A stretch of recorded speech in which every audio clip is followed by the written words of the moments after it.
rescue. You all the first people you know. Show me the meaning of rescue. To save somebody, the meaning of rescue. To deliver you from something, take you from something. So you are the poor people. Rescue me, save.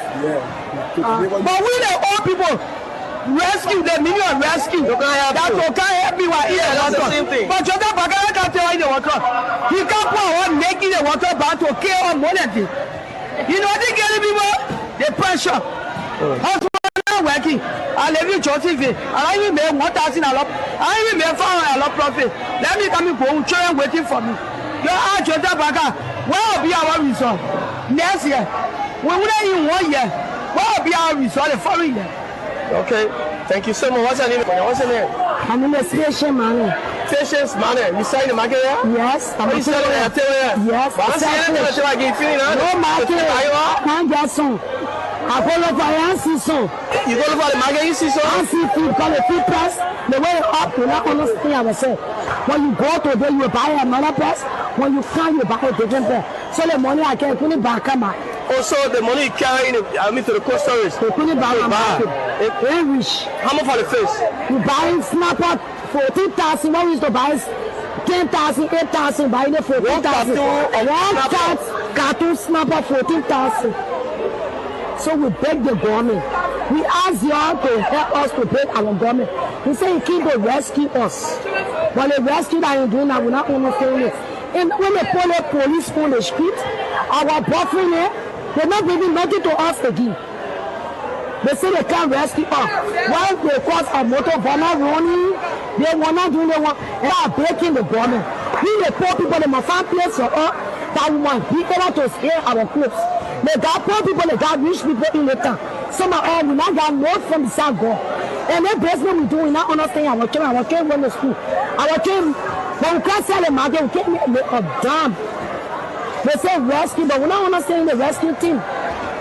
So they were taking them from all of the street for smoking, for drugs and things. But I think you see them now. All of them turn to Zoom. They can stay in the freeze. So the drugs are to you? It's rampant now. It's more than rampant. Okay. The drugs is rampant. Some of them almost 20% on the street because of Zoom. The zombie drugs? Yeah, the Zoom that they bring in Georgia back up with them. Because we are trying to sell our and what thing? Push. But now the Zoom, when he said I see that you are so sticking at it. So we asking him to please, we the parents of our boys children, we ask him to please help us to make our children to leave Zoom. Because he said he came to change things. And no change, we not understand our land. Police people getting our keke motor back, harder. Police people beating our children on the street. They say they should register, they should become over there, walk over that one, everything they do. But what people are home killing? That just one thing we just getting dropping like that. Tell him, don't on the Napa, tell him, sorry. We're not taking somebody out for the country. So I should tell our president to help with the poor people. Selling money, how's the business? We get God a great for it. We don't let them tell what take you for. But money ain't in the country now. In process. For now, if I have to tell you that before we're all there.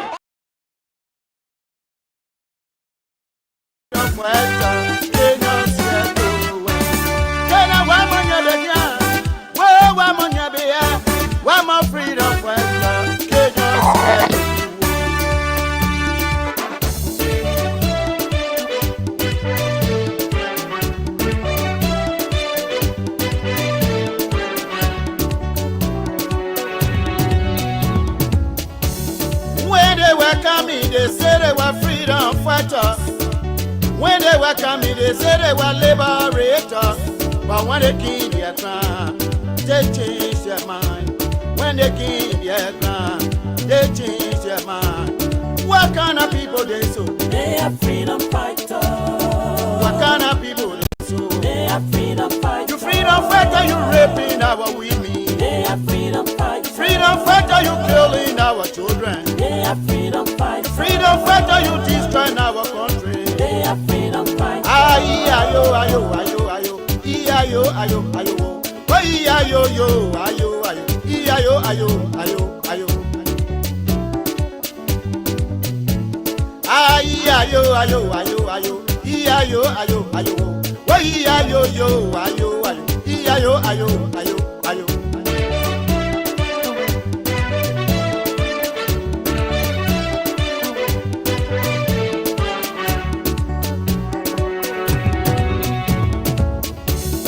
When they were coming, they said they were liberators. We must put in check They said they were liberators. But when they came their ground, they changed their mind. When they came their ground. the criminal who is at the executive mansion by the name of Joseph Newman Boakai. Freedom fighter. What kind of people is so? They are freedom. We cannot keep silence Raping our women, They are freedom. when we have a murderer killing our children. seated at the executive mansion Freedom fighter, you teach right now. who is abusing the office of the presidency, Ayo, ayo, ayo. murdering our people, Ayo, ayo, raping our children, ayo, ayo, ayo. causing our nation Ayo, to be in total turmoil. We cannot sit ayo, and not say anything. ayo, And this criminal in presence of Joseph Newman Boakai ayo, ayo. must be exposed. Music. Aha. Do us a favor this morning as we expose this criminal by the name of Joseph Newman Boakai, who is seated at the executive mansion as president. Wani madianye wara wa monyonyu. He is not only a criminal, Wani madianye he's a killer, monyonyu. Weyo. he's a beast, Urangea. and we must expose this beast. Wana wakuna konwe. Wazia wa frebebu. Kena be monye be niaka. I'm a freedom fighter. Oh, wa monye o. I'm a freedom Mo fighter. freedom fighter ke ni nyonyo bi okwasa. I'm a freedom Mo fighter. freedom fighter ke ni nyonyo bi ogba. They said they were coming to rescue our people. Fighter ke ni nyonyo bi ojini. They came with the name Rescuer. Ayo, ayo, ayo. We didn't know that they were a bunch of killers. Ayo. Oyi, ayo, yo, ayo, ayo. We didn't know that these people were murderers. We didn't know that they were criminals. Ayi, Hit for us the share button. ayo, After this music, let's go into full blast. ayo, yo, ayo. We owe no one an apology for exposing a criminal, for exposing murderers. Wani madianye wara wa monyonyu weyan. Wani madianye wara wa monyonyu weyan. Ke wana wa kuragea. Wazia wa prebiabu. Wana wa kuna konwe. Wazia wa prebiabu. Kena be monye be niaka. I'm a freedom fighter. I wa monye o. I'm a freedom fighter. Mo freedom fighter ke ni nyonyo bi okwasa. I'm a freedom fighter. Mo freedom They call themselves Rescuer. papa. I'm a freedom.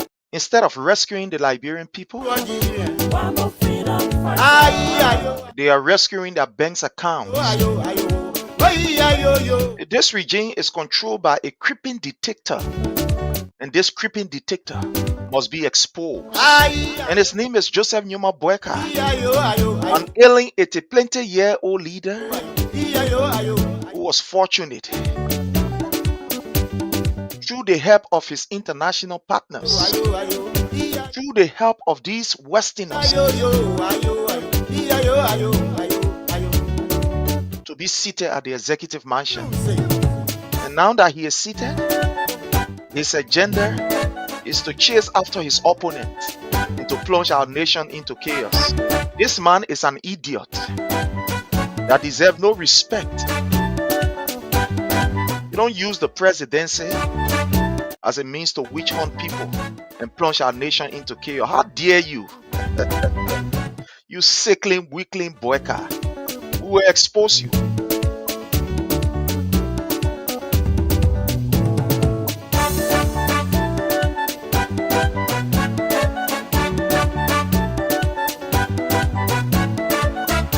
You will account for the death of Shalom Musu.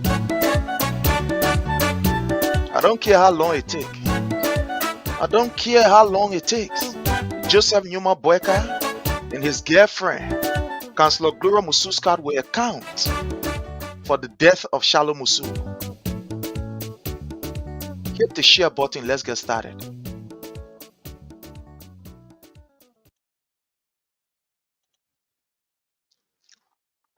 Good morning, good afternoon, good evening. Whatever the time is from your end, we want to use this time to extend our thanks and appreciation to all of you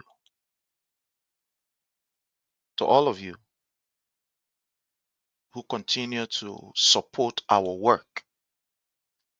We want to say thank you. Please hit for us the share button, share with friends, share with family member,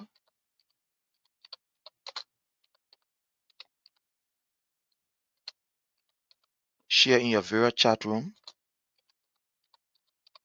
And this morning, we are going to be very brutal with the truth.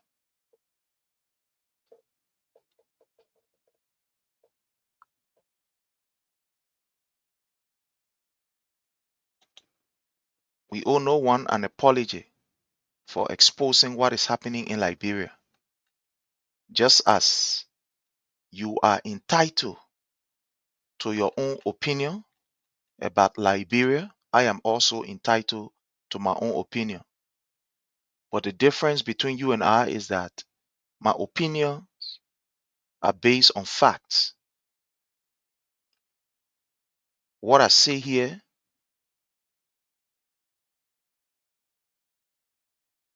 is based on the truth. So hit for us the share button. Let's get ready. Let's get ready. Hit for us the share button, please. Let's get ready. Thank you so much. Let me welcome some of our people that have joined us. I want to welcome Molba G. Zize. You are welcome. I want to welcome Eric S. Gay, Helena D. Ta. I want to welcome all of you. I want to welcome all of you. All of you are highly welcome. All of you. Like we always say to people, you don't have to agree with us. You don't have to agree with us. But just be civil in your, you know, whatever it is. Just be civil. That's all.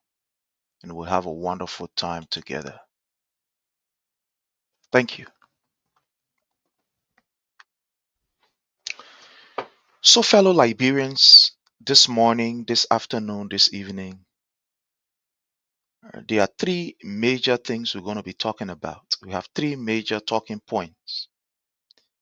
And the first one will have to do with the death of Shalom Musu. Let me put this picture up for you to see what we're talking about here. This is Shalom Musu. Let me bring you a picture of Shalom. This is Shalom Musu.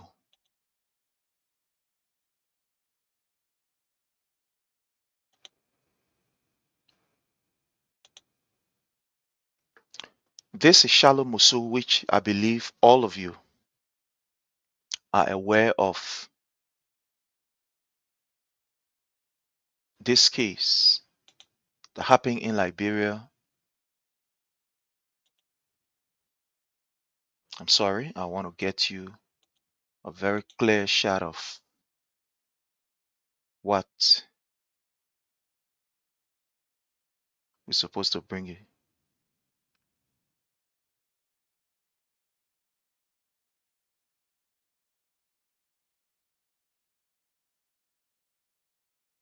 All right, so thank you very much. Again, just hit for us the share button so that we get ready to bring you the information. This is Little Shalom Musu. Why I'm speaking on this now? Somebody will ask, why not ever since? Why are you speaking now? We are speaking now because we are not like those fools on the other side who just accuse people without gathering proper information. We are not like others who react based on their feelings.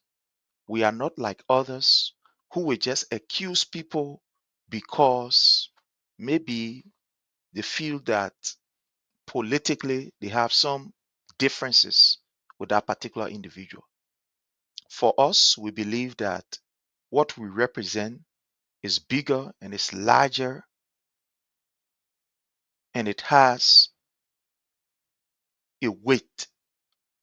So whenever we mount this platform, it must be with the truth, nothing else but the truth. So help us God. So that's the reason why before we speak on things, before we put things out there in the public, we want to do a thorough investigation. We want to get all of the information. We want to ask people before we can come up with anything. Because when we come up with information, we don't go back to take it from the public and say, no, I really want to say it, or they want that we say it not correct. No, that's why we take our own time. We are not in a hurry to bring you news. We are not here to cloud chase. Hmm? We are not here to cloud chase. We are not here to please any individual. We are here to provide the facts. And so this morning, I am going to be exposing to you several things in the death of Shalom Musu. Before that, I will read for you what was put out there in the newspapers on March the 22nd, 2023. What was written in the paper. I'm going to read a portion of it before I start the explanation. And I want you to please share this with as many persons as you can share it with. I will be revealing to you some things that you do not know of. It is not out of hate, but it is based on the investigation that we are prevailed to. So hit for us the share button. There is a news article here that I'm going to read to you from the GNN Liberia News Network. I'm just going to read a portion of it.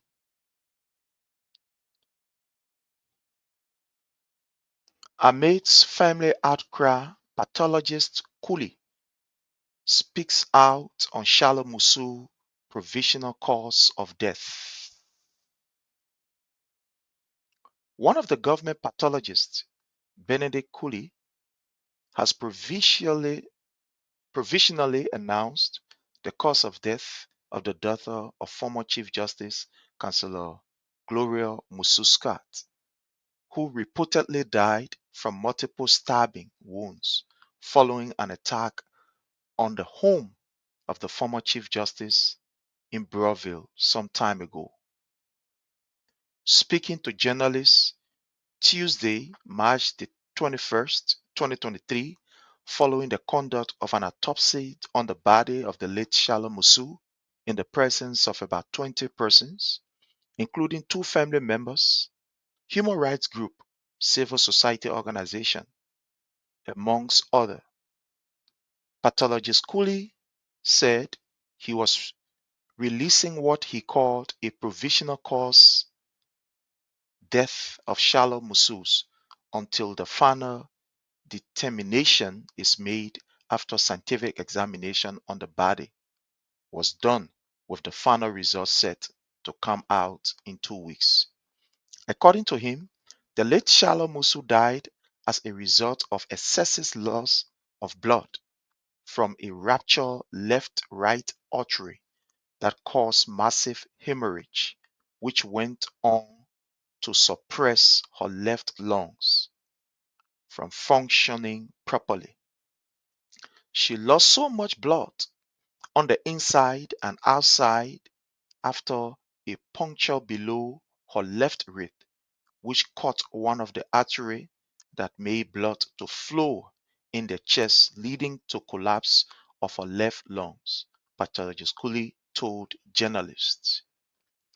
He, however, clarified that due to the insert in the pathologist's outcome, he will release what he called a provisional cause of death report, pending the final outcome after conducting a scientific exercise on the decayed body, on the deceased body. Commenting on the process, pathologist Cooley stated the exercise was very laborious and was witnessed by about 20 persons, including 2 family members of the deceased, human rights organization, law enforcement officer, civil society, amongst other. Now, I'm not going to. Okay, let me just move on. Let me just read this. Amongst other. Quizzing on how reliable the outcome of the autopsy conducted by him and the other pathologists, he said their work will speak for them. For reliability, our work will speak for us. What we did, was scientific, as our work will speak for us, pathologist Cooley told journalists. It can be recalled the home of former Chief Justice of the Supreme Court of Liberia, Councillor Gloria Musu, was attacked on 3 separate occasions by unknown assailants for reasons that have never been established by the Liberia National Police and other law enforcement agencies. On the first and second attack, Justice Scout's alarm and reported to the LMP and the Ministry of Justice that her home was attacked on 2 separate occasions, but no items were stolen. The police later admitted to the former Chief Justice assertion following public pressure, and they had instituted an investigation before the 3rd attack took place that reportedly led to the murder of her daughter, Shalom Musu. Following the 3rd incident, former chairman of the XY Truth and Reconciliation Commission, that is the TRC, Councillor Jerome Verdier, made startling revelation that the tail attack on Justice Scott's home was carried out by one Vanny Tele, who, according to Councillor Verdier, served as operations officer at the Monrovia City Police Detail, under the direct mastermind of Monrovia City Mayor Jefferson Koji. Following Councillor Verdier's revelation, the LMP invited Mayor Koji and MCC policeman patrolman Valley Tele for questioning to determine their alleged involvement, as was claimed by for the former TRC chairman. In the end, Councillor Arthur Johnson lead counsel for Mayor Koji and policeman Tele told the media that clients were only questioned about the whereabouts during the incident that occurred at the former Chief Justice home, which they responded to properly, and at the end, the police did not find any probable cause to press charges. So I want to stop here while I give you detail of what we have gathered, what we have received from people in the area, from people who saw what happened and have information.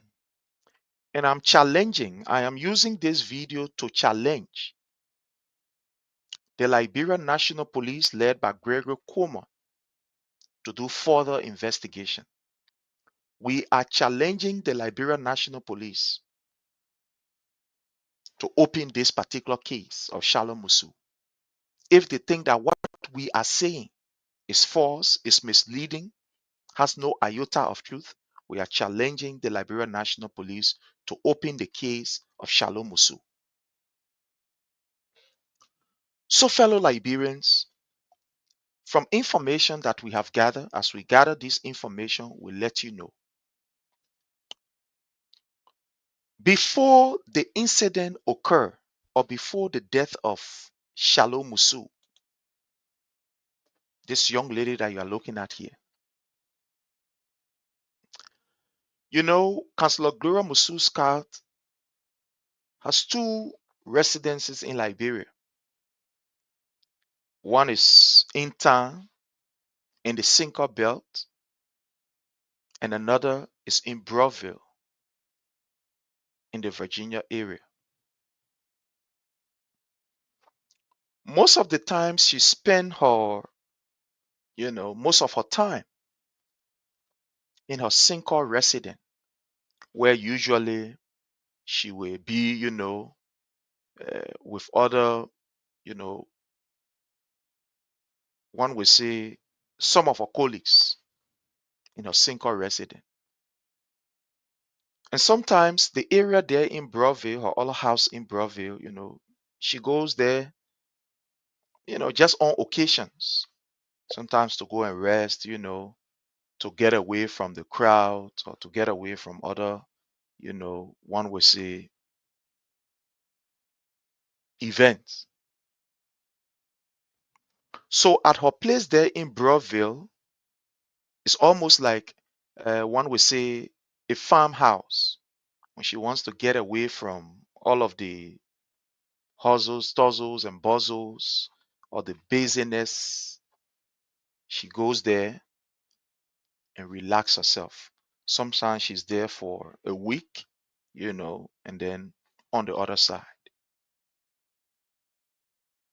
But at that particular house in Broadville was where she had, some family members that was residing.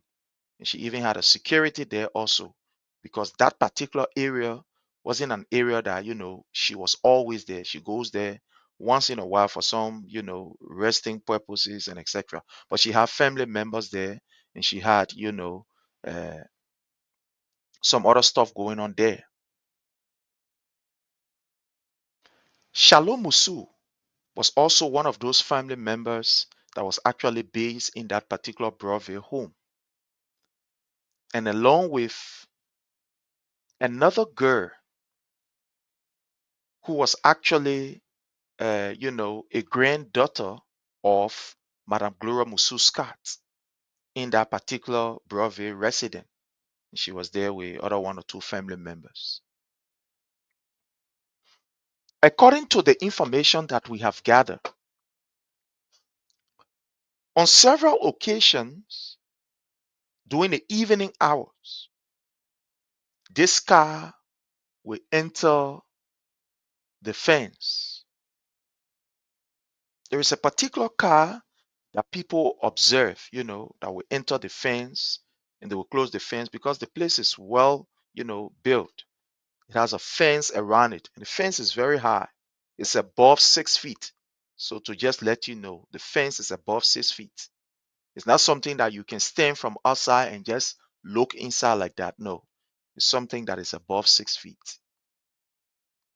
And it has a very, very, very well built gate. So before any vehicle enter or exit, you will have to be let out by either the security or whatever it was, whoever that was there.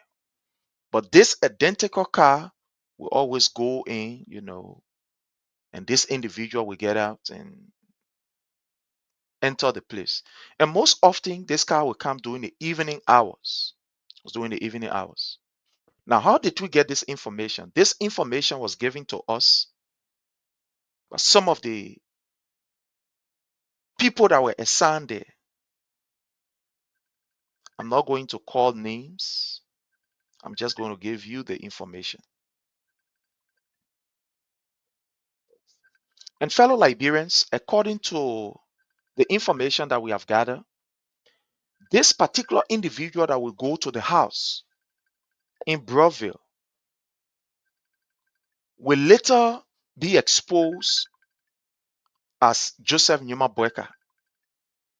He was the one that will always go there with his driver, in his car, and sometimes he will sleep there. He never used to be around the Sinker resident or the place there in Cinco. Let me cut this thing off.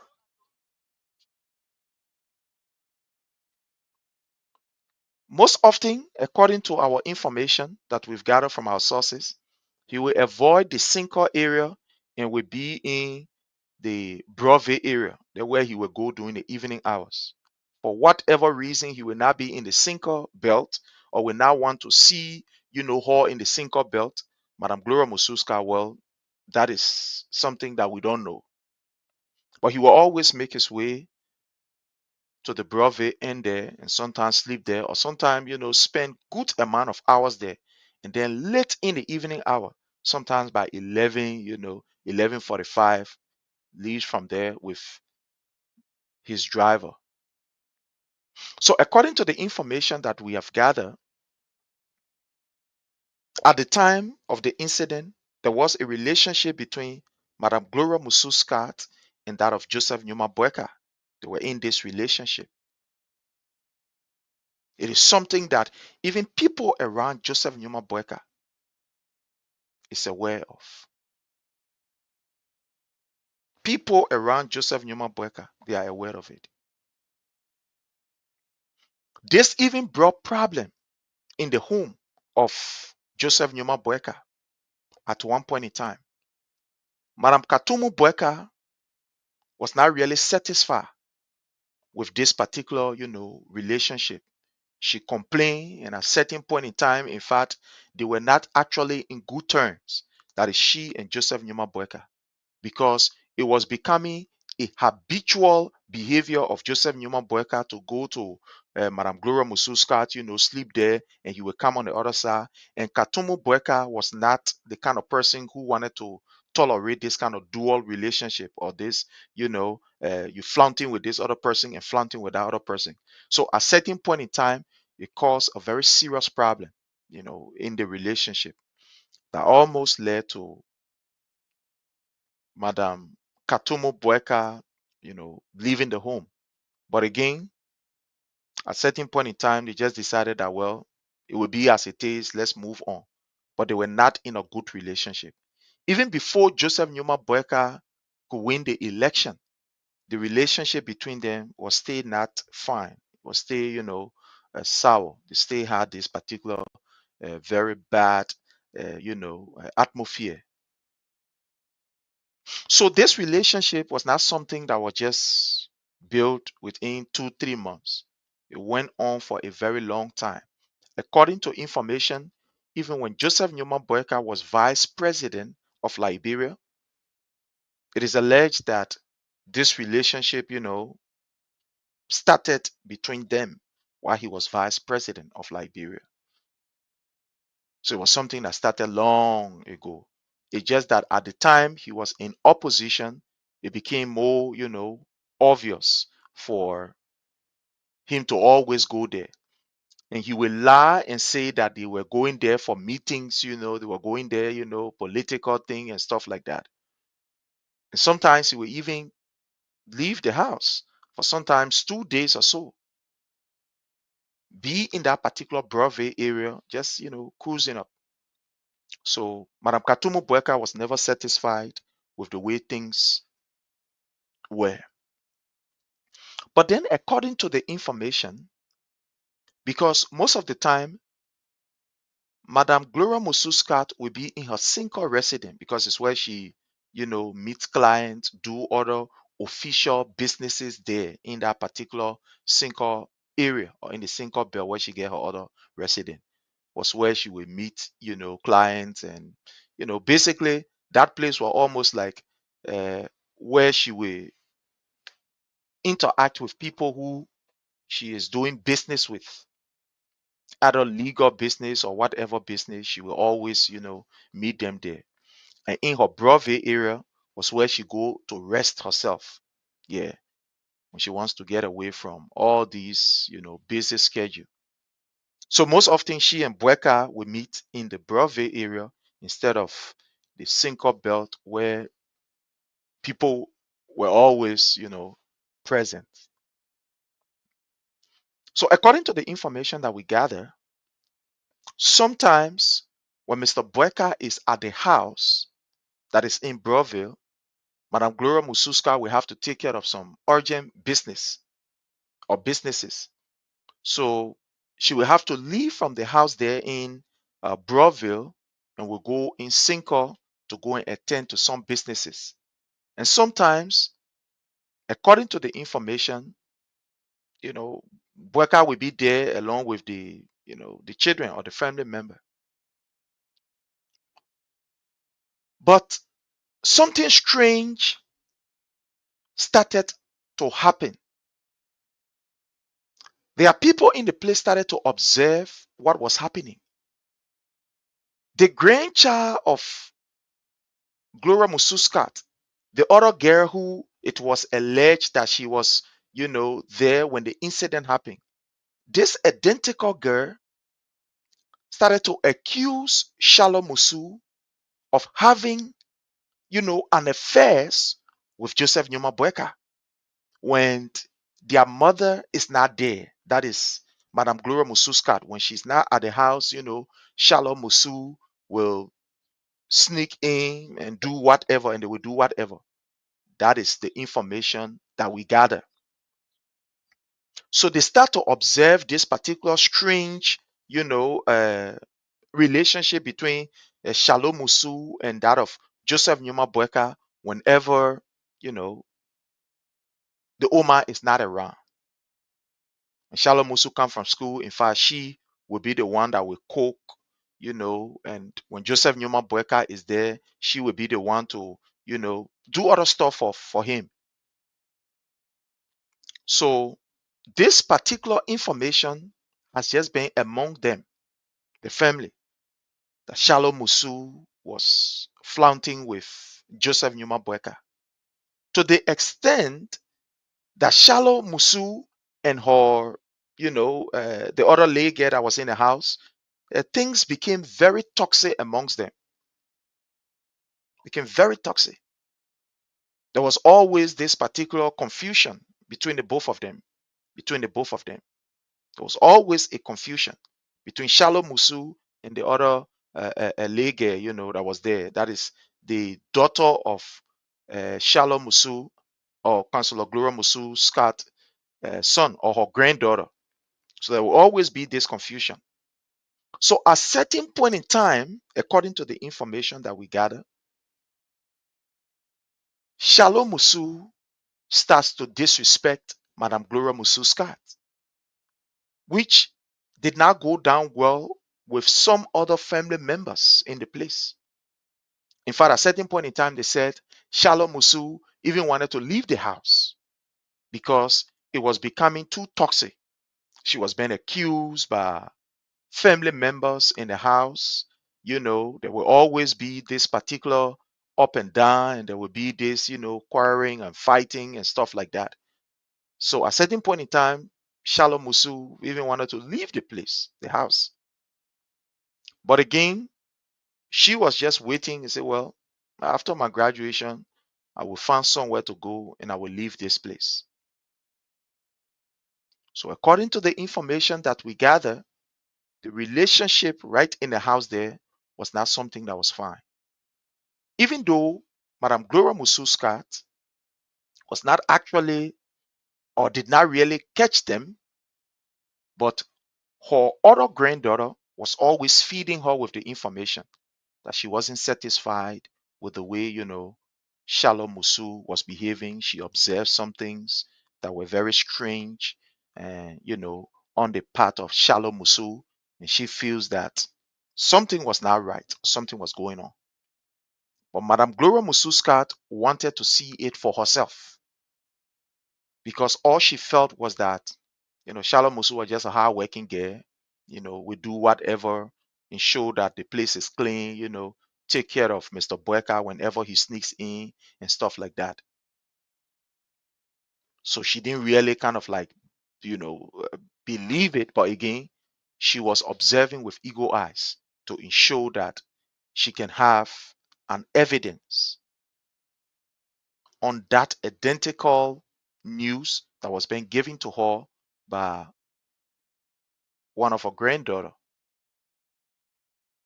So according to the information, this day, That is the day before Shalom Musu was stabbed.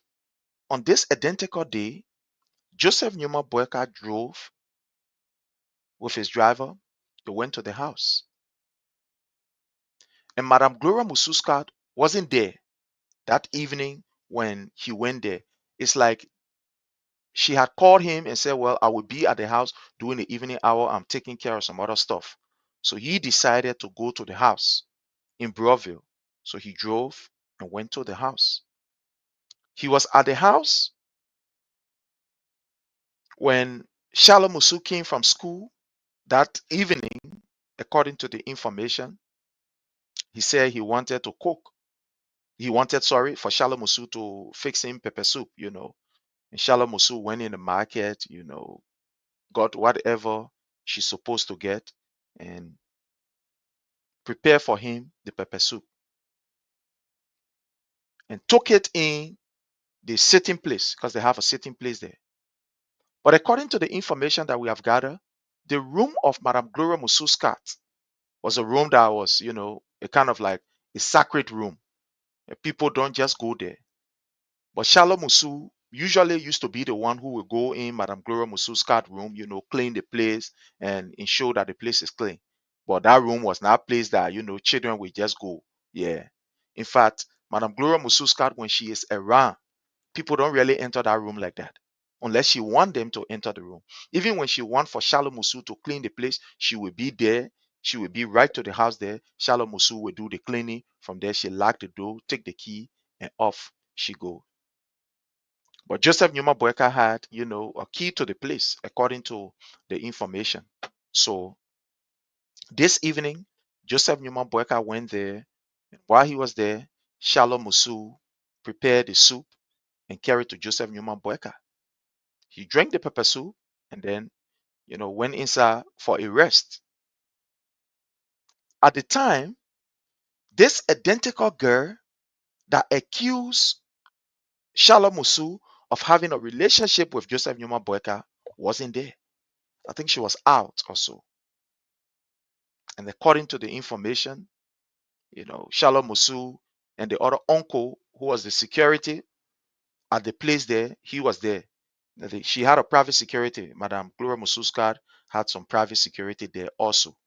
But one of the major person that she had there was, a relative of her who was also a security person that she used to use as a security person in the house. So he will always be there, go in and out and stuff like that. So on this day, he also observed something funny. So when this girl came, that is the niece of Madame Gloria Mususkat, the granddaughter of Madame Gloria Mususkat, when she came, this uncle informed this girl that the thing you've been talking, that are true thing, because today he wasn't around. Shalom Musu cooked for the pape, but she spent almost the entire day eh, in the room there, or the entire time in the room there with him. So when Councillor Gloria Musu's card came, this girl now went to Councillor Gloria Musu's card and informed Councillor Gloria Musu's card about what was told to her by this particular relative or this uncle of hers. So it's like that evening, there was this kind of confusion and stuff like that. So Gloria Mususka called Shalom Musu to ask her, what went on or what happened, at the house, blah, blah, blah. And Shalom Musu was not in the position to actually explain. In fact, Shalom Musu had been described as somebody who is very arrogant. He said, get to her here. She's too disrespectful. So she was not in the position to actually explain it. Like she just rubbish it and say, but when what you can ask me that kind of question? What happened here? Instead of confronting Joseph Newman Boyka, she confronted Shalom Musu, and asked about what happened or so, stuff like that. So already, Madame Gloria Mususkat had this particular, notion that Joseph Newman Boyka was flaunting with Shalom Musu, because she has been told over and over and over and over and again So she was not really fine with it. And accusing Joseph Newman Boakai of having a relationship with, this girl that is like living with her is something that Joseph Newman Boakai was not pleased with. So that identical evening, according to the information, Joseph Newman Boakai is like he was actually kind of like, fed up with the whole thing and the complaining of Madam Gloria Musu Scott. So during the evening hour, during the late evening hour, by 11, 12 or so, after that, you know, confusion was going on between them, he decided to leave the room and come and sit in the sitting place they had there.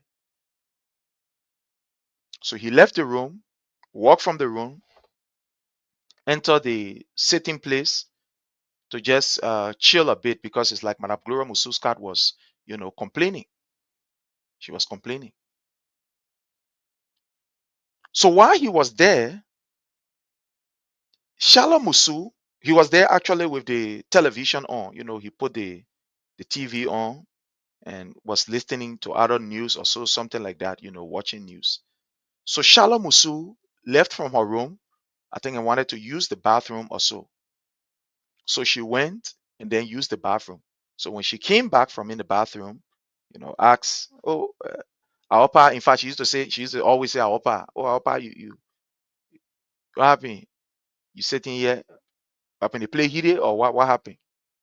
But again, according to the information, there was not much talking. So she decided that she was just going to, sit and then watch also the news or whatever that was on. So while Shalom Musu left from the bathroom, she came and decided to sit, on the couch by Joseph Newman Boakai.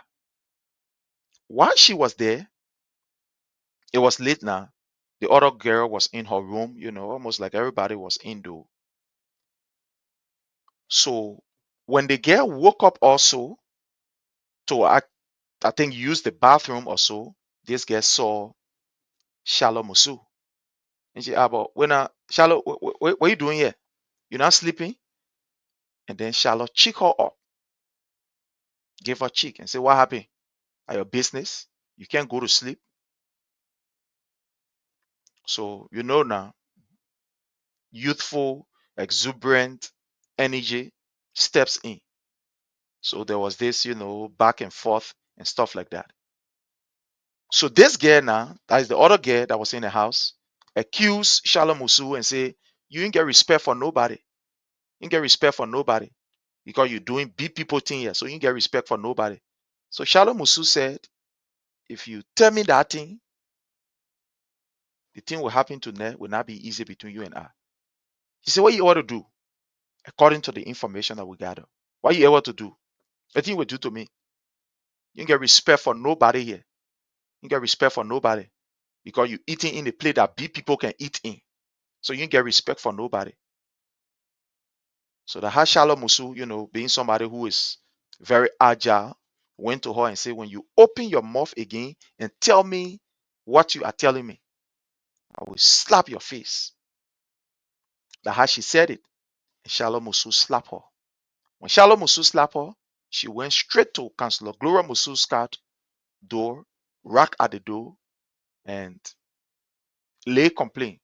So Shalom Musu was still, seated on the couch, back and forth, while she went to Counselor Gloria Musu's car on a room to go and complain to Counselor Gloria Musu's car. So she spent some few minutes there while Shalom Musu was, still seated on the couch. So whatever that was discussed there, we don't know. According to the information, we don't know what was discussed. So Shalom Musu was sitting when Counselor Gloria Musu's cat and that of her other granddaughter came from in her room and decided to confront Shalom Musu. Just within that time, Joseph Newman Boakai, who was actually sitting on the couch, left from on the couch and went in the room, in Madame Gloria Musu's cat, room, and left Shalom Musu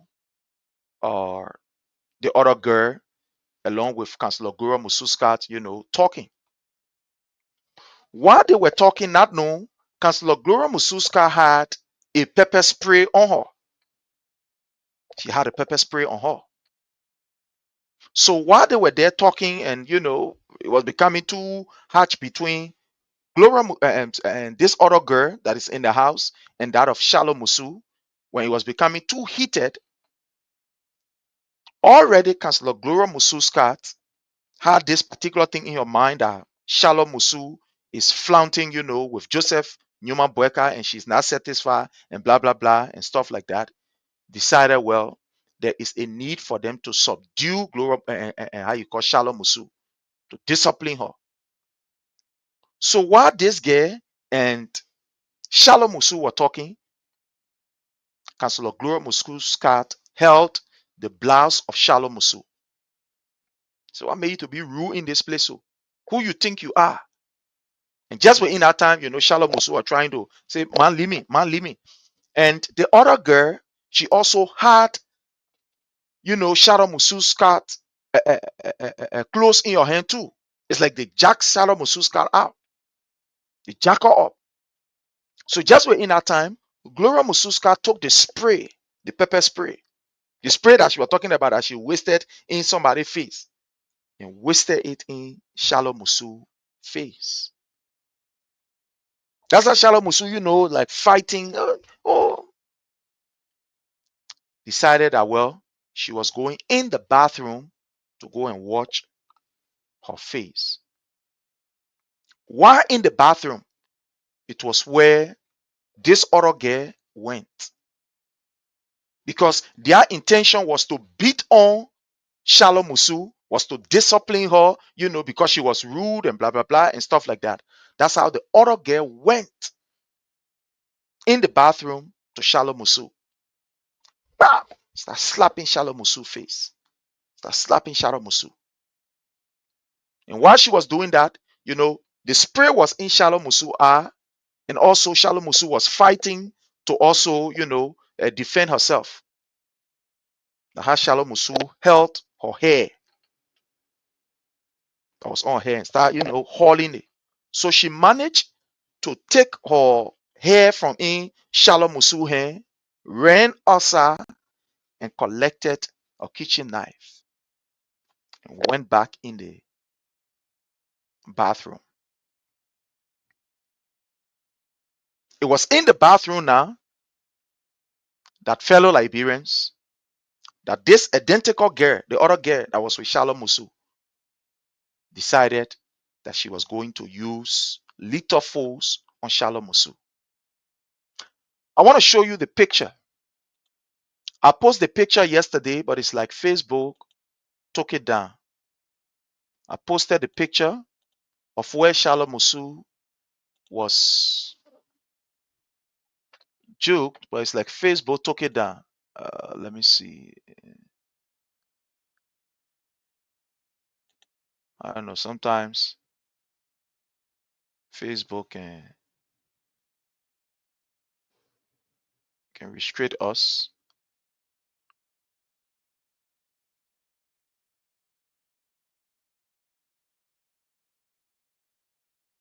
Oh, just bear with me. Let me get this here.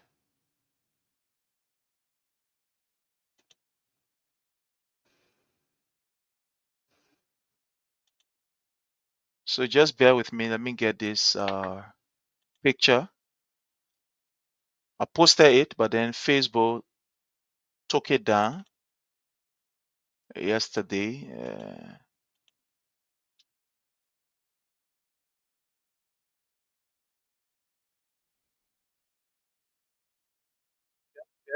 Let me try to bring this here.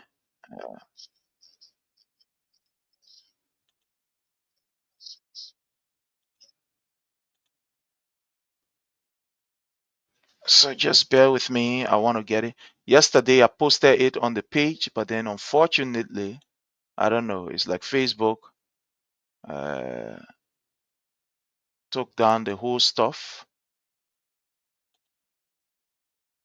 Oh, don't worry, we'll bring you it. We will bring it to you. Just bear with me. Let me locate the article.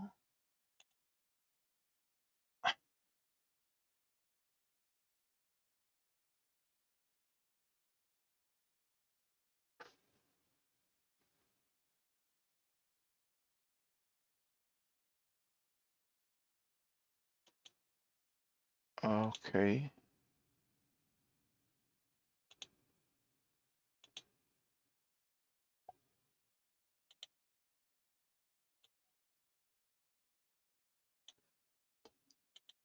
So just bear with me, please. I want to locate the article that I posted yesterday, but then I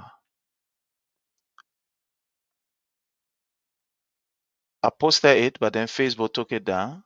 I will look for it again and see.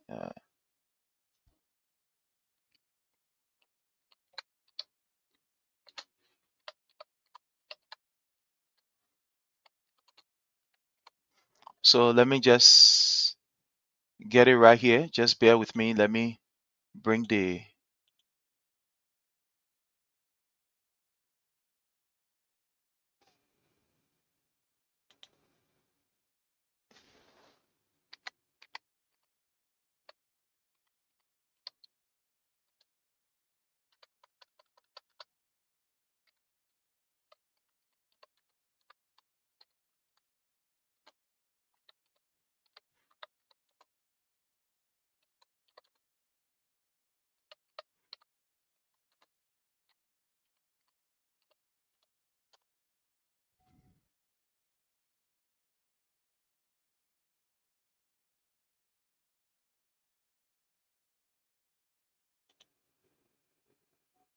Okay, so just bear with me. Let me just bring this story here. I want to look for it.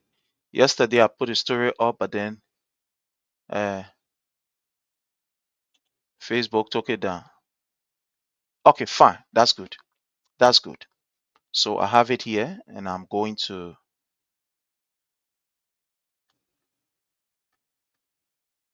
Okay, that's good. So I have it right here. Let me just bring you it.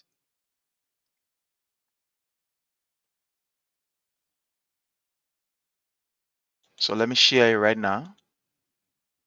Okay, that's great. Okay, okay, okay, okay. So let me move this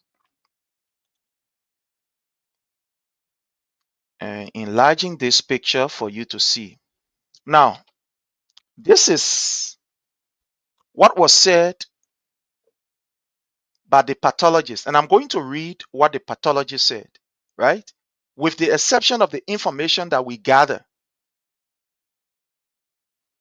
When you read what the pathologist said of the stabbing that occurred on the body of Shalom Musu, you will know that it was not just, just criminal that came in. No, no, no.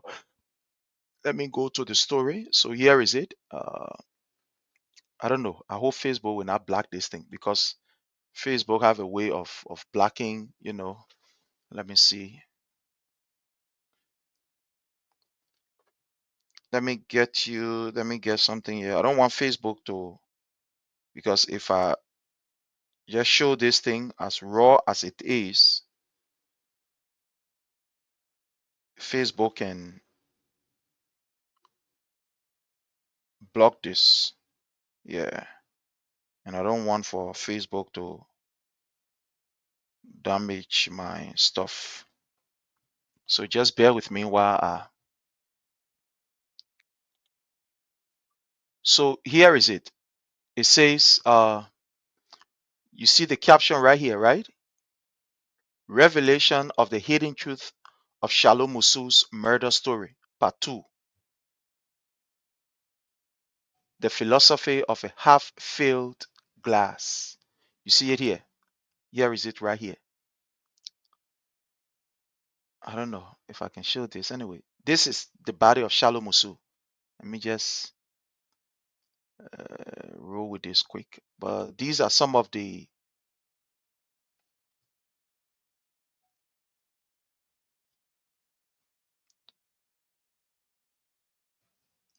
I don't know if I can, what do I do to give you this story? I want to actually show you what we have here. But again, I got to be very careful. So you see here, when you look at Shalom Musu, on the left side of her breast, she was stabbed there. You look at where this particular, indicator is.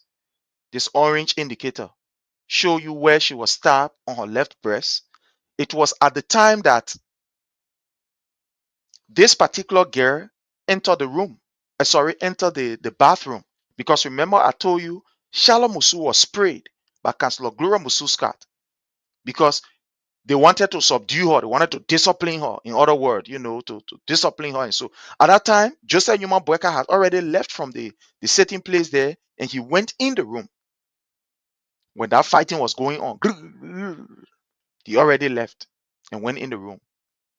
So this girl now, who Shalom Musu held her hair, and she managed to, take her hair from Shalom Musu's hand, went back, collected a knife while Shalom Musu was already in the bathroom trying to wash her face. That's how she went there with this particular kitchen knife. And these were some of the stab that she gave Shalom Musu. You see here on the breast. You see here on her neck. This is the other place right here on her neck here, on the side of her neck.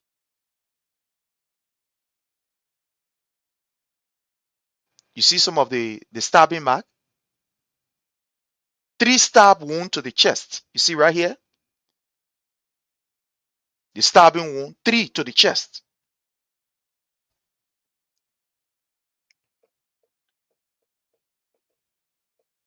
Okay. You see here, this is, let me see.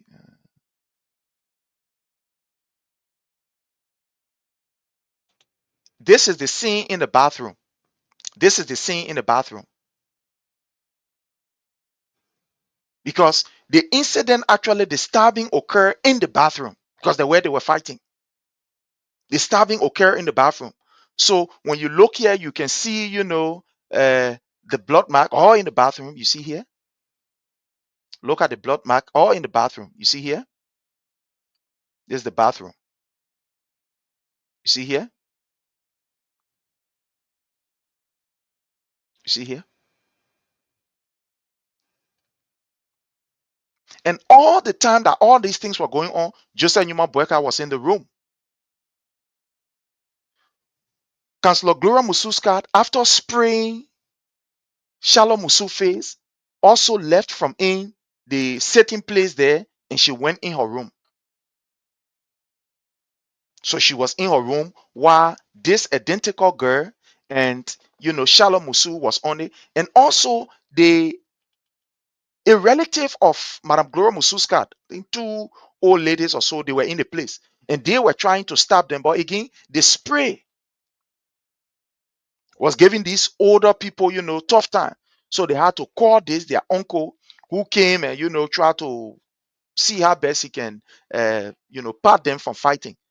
But before you could even go there, fellow Liberians, Shalom Musu had already received enough stab that she was losing blood. And with the tear gas in her face, so she was like on the ground already, fighting to at least be able to see something at the same time, losing blood. It was terrible. This is the scene. This is the bathroom scene. You see here? I think you people are seeing it. Let me see here. There is a way that I want to show you this picture, but I don't know.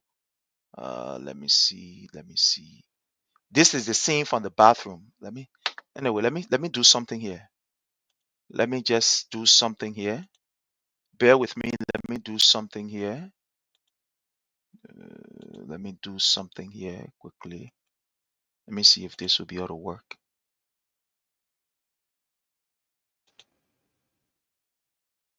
Okay, I think this will work.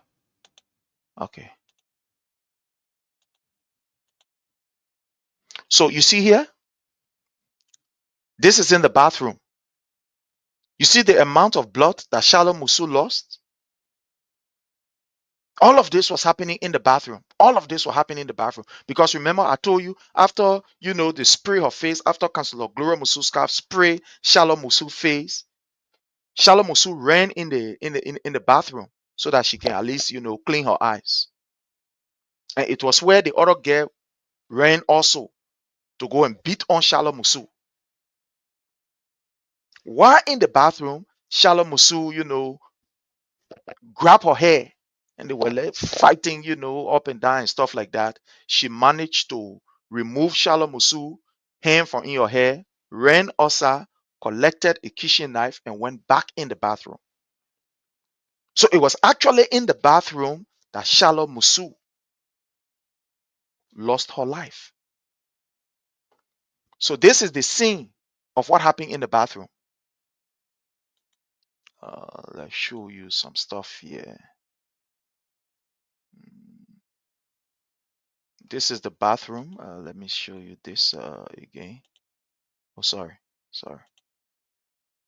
Cancel this. Okay.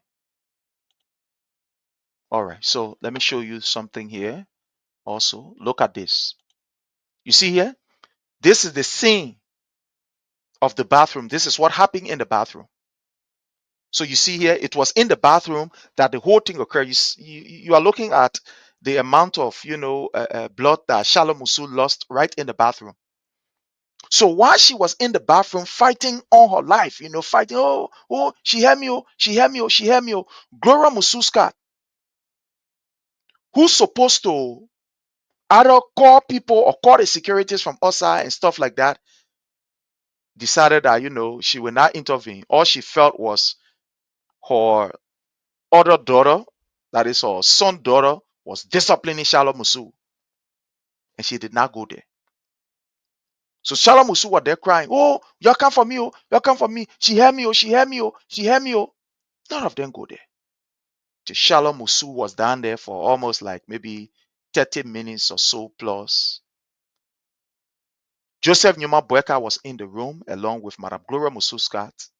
Later on, when the noise subsided after Shalom Musu had lost enough blood and lost conscience, when the noise subsided and the place was a bit little clear, that had the uncle who was also at the house as a security person, because he used to help as a security person, that how he was called in. When he was called, looking at the scene, it was too terrible. So when you look at these pictures that I'm showing you, let me see.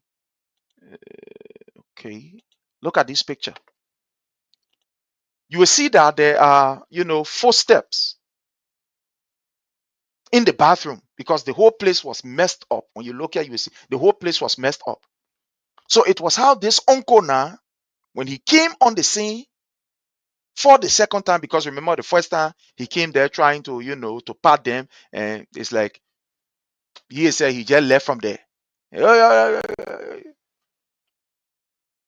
When Shalom Musu started to cry, they didn't go there.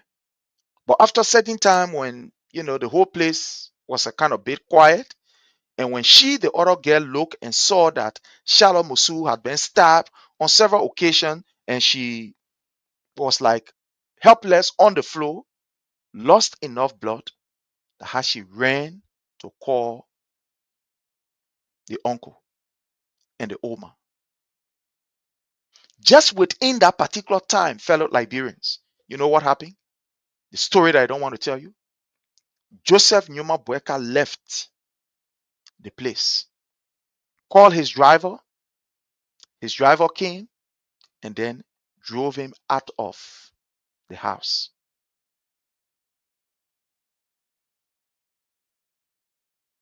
And drove Joseph Nyuma Boakai out of the house.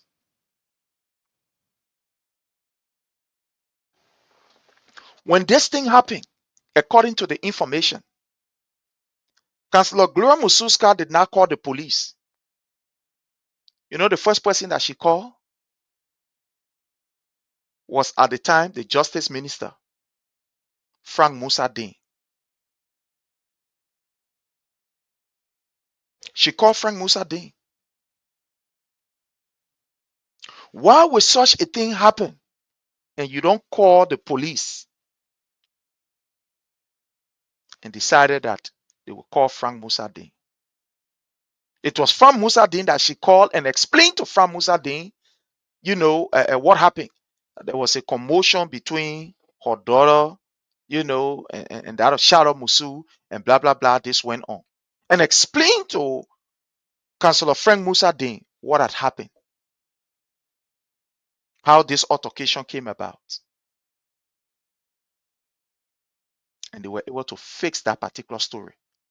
All of the time you saw Gloria Musu Scott was not being arrested by the police and was to her house because she left from Broadway and went to a place in Cinco, was the time they were putting the story together. They were putting the story together. So let's read some of what they have here in the newspaper. Let me see. Okay, let's see here.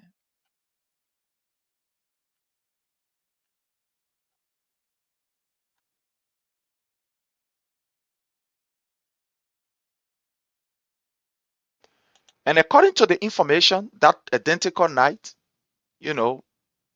anyways, let me just leave this and read some of the information, that some of the stuff that they had here. Okay, just bear with me.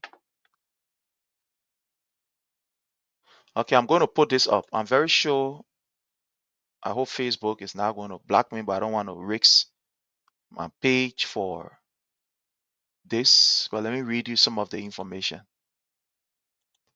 I don't want, because Facebook has a way of blocking people when you show certain picture.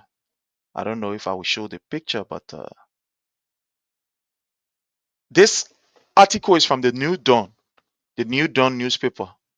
Let me see if I can copy it and just okay, let me see.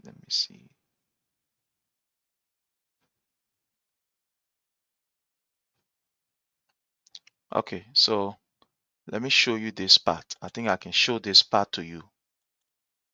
I'm very careful. I don't want Facebook to delete my page. Yeah.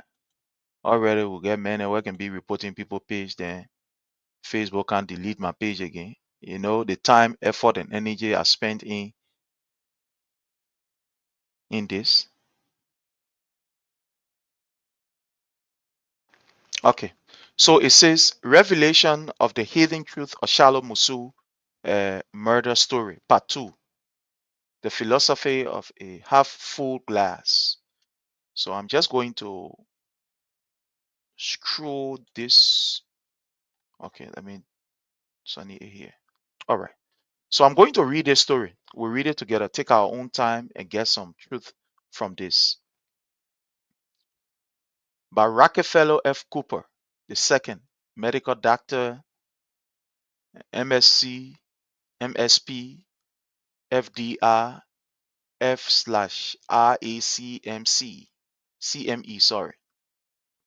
On this 22nd day of June 2023, as I put forth a series of unrevealed facts surrounding the death of Shalom Musu as a continuation of my previous article, which directly challenged the preliminary autopsy finding by Dr. Benedict Cooley, who alluded that Shalom Musu's cause of death was due to a single stab wound on the upper left side of her chest, that is literal chest, where her left lungs was punctured, thus causing her to bleed internally and resulting in her death as reported. I am now in a more comfortable position to speak on Shalom Musu's behalf and present for the first time ever hardcore facts that have never before been made public. My level of confidence stems from the fact that additionally, as mentioned in an interview by Dr. Cooley, Charlotte's death was due to excessive loss of blood as a result of an injury to the left intercostal artery that mark her preliminary report quote nonsensical and highly questionable to a forensical trained mind and soul. Focusing on the forensic analysis of the mortal remains of the late Shalom Musu and sections of the crime at the residence of the former Chief Justice of the Republic of Liberia, Councillor Gloria Musu Scott, in addition to the press conference held by some family members on April 6, 2023, as they raised concern based on their presence during the autopsy. It is my goal as an expert witness and professional in the field of forensic uh, medicology death investigation to accomplish the following: questioning the possibility that an intruder was possibly was responsible for stabbing Charlotte to death based on the wounds pattern.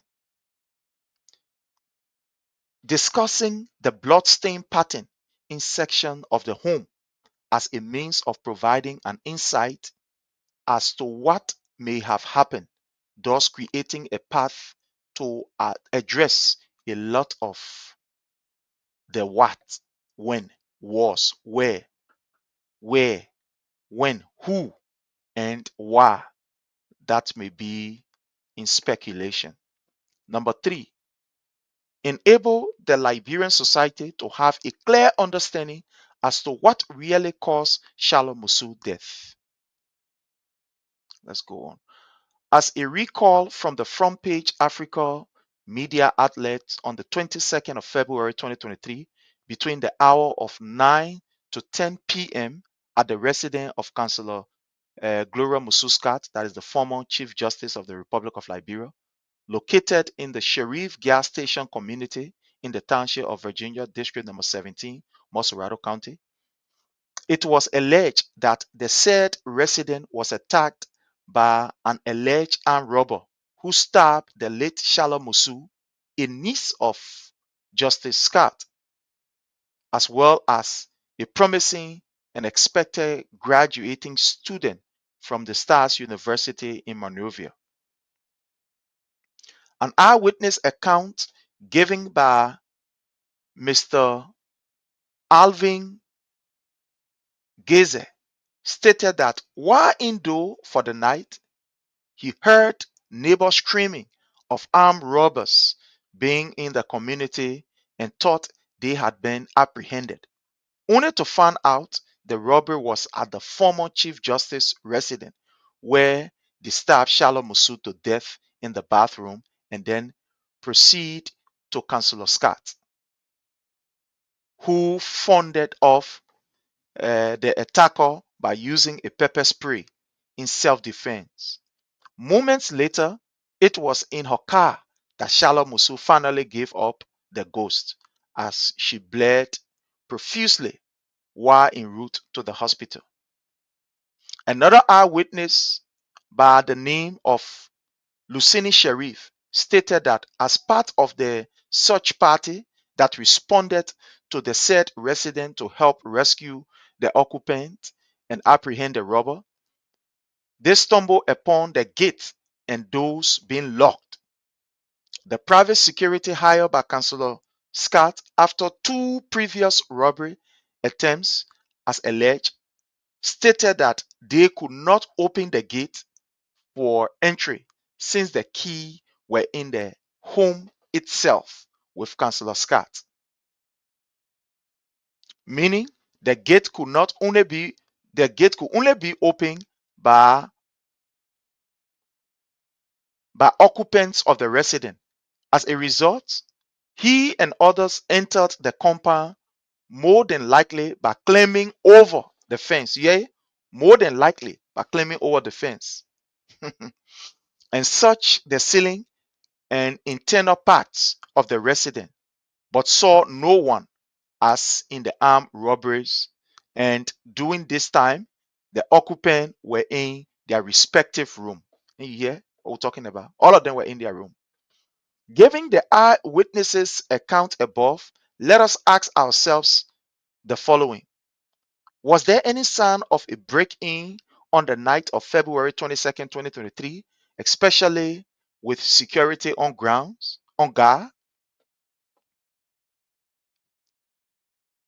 Number two,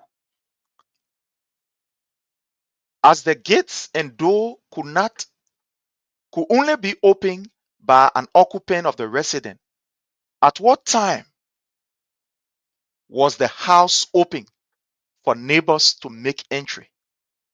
Number three, who were those that went into the home to check on the well-being of Justice Scott and her family? Number four, who were those that took Shalom Musu to Mr. Geza's car and who accompanied him to the hospital? Number five, was Mr. Geza's car even examined by the police? Number six, what time did Mr. Geza arrive at the Redemption Hospital with Shalom Musu remains?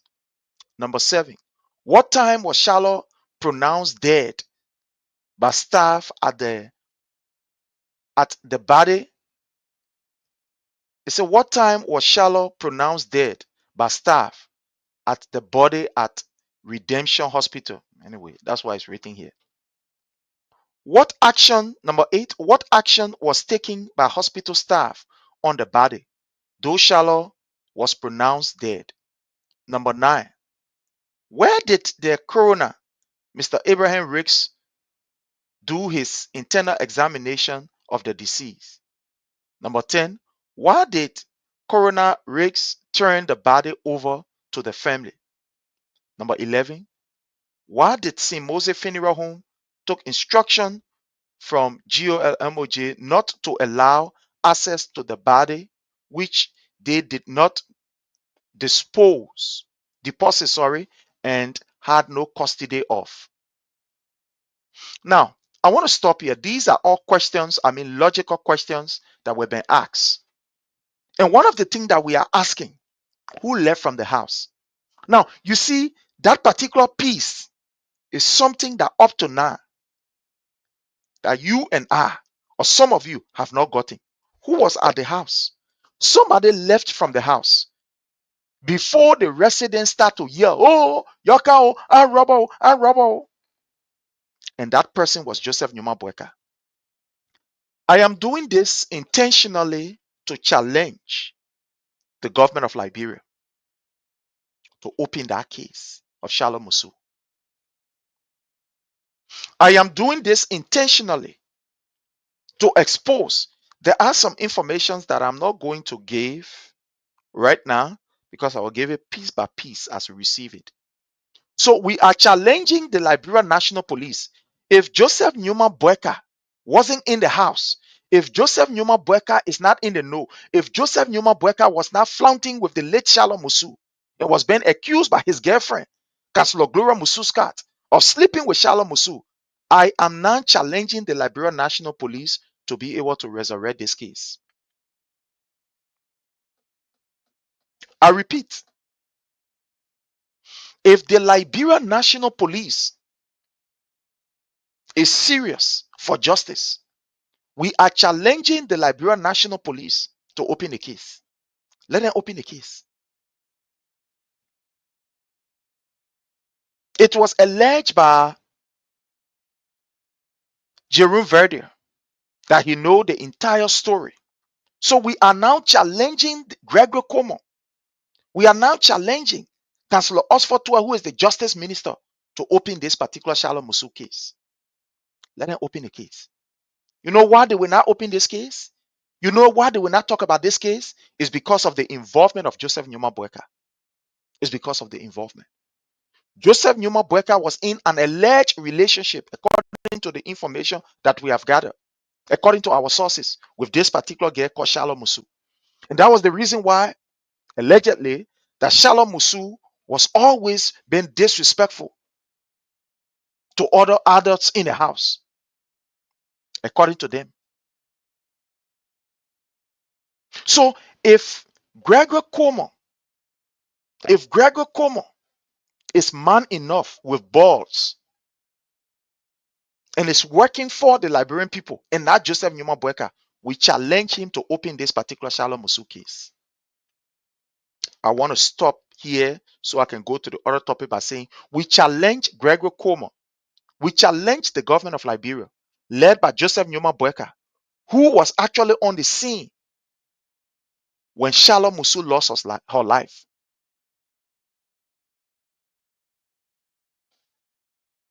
We challenge the government of Liberia to open the case of Shalom Musu. If Joseph Numa Boakai is innocent, we challenge them.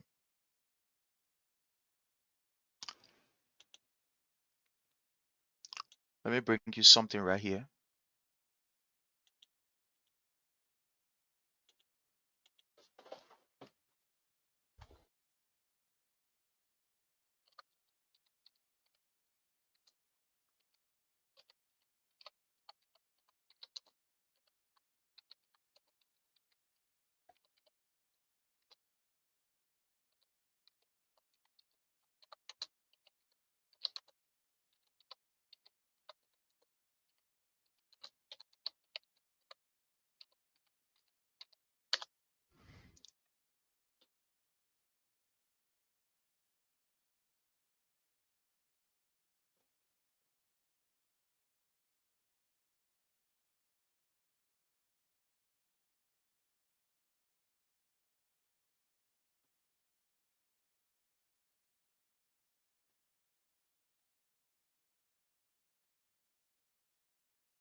I want to bring something here quickly for you. Let me see.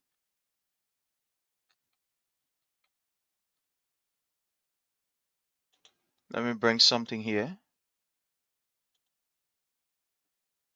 I'm sorry, there's a video that I want to bring you, and just bear with me.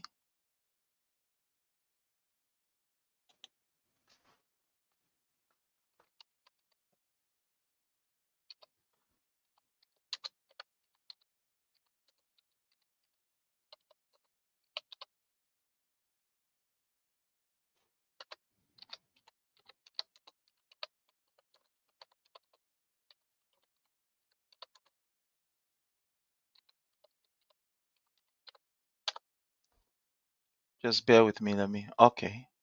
So let's see. Okay. So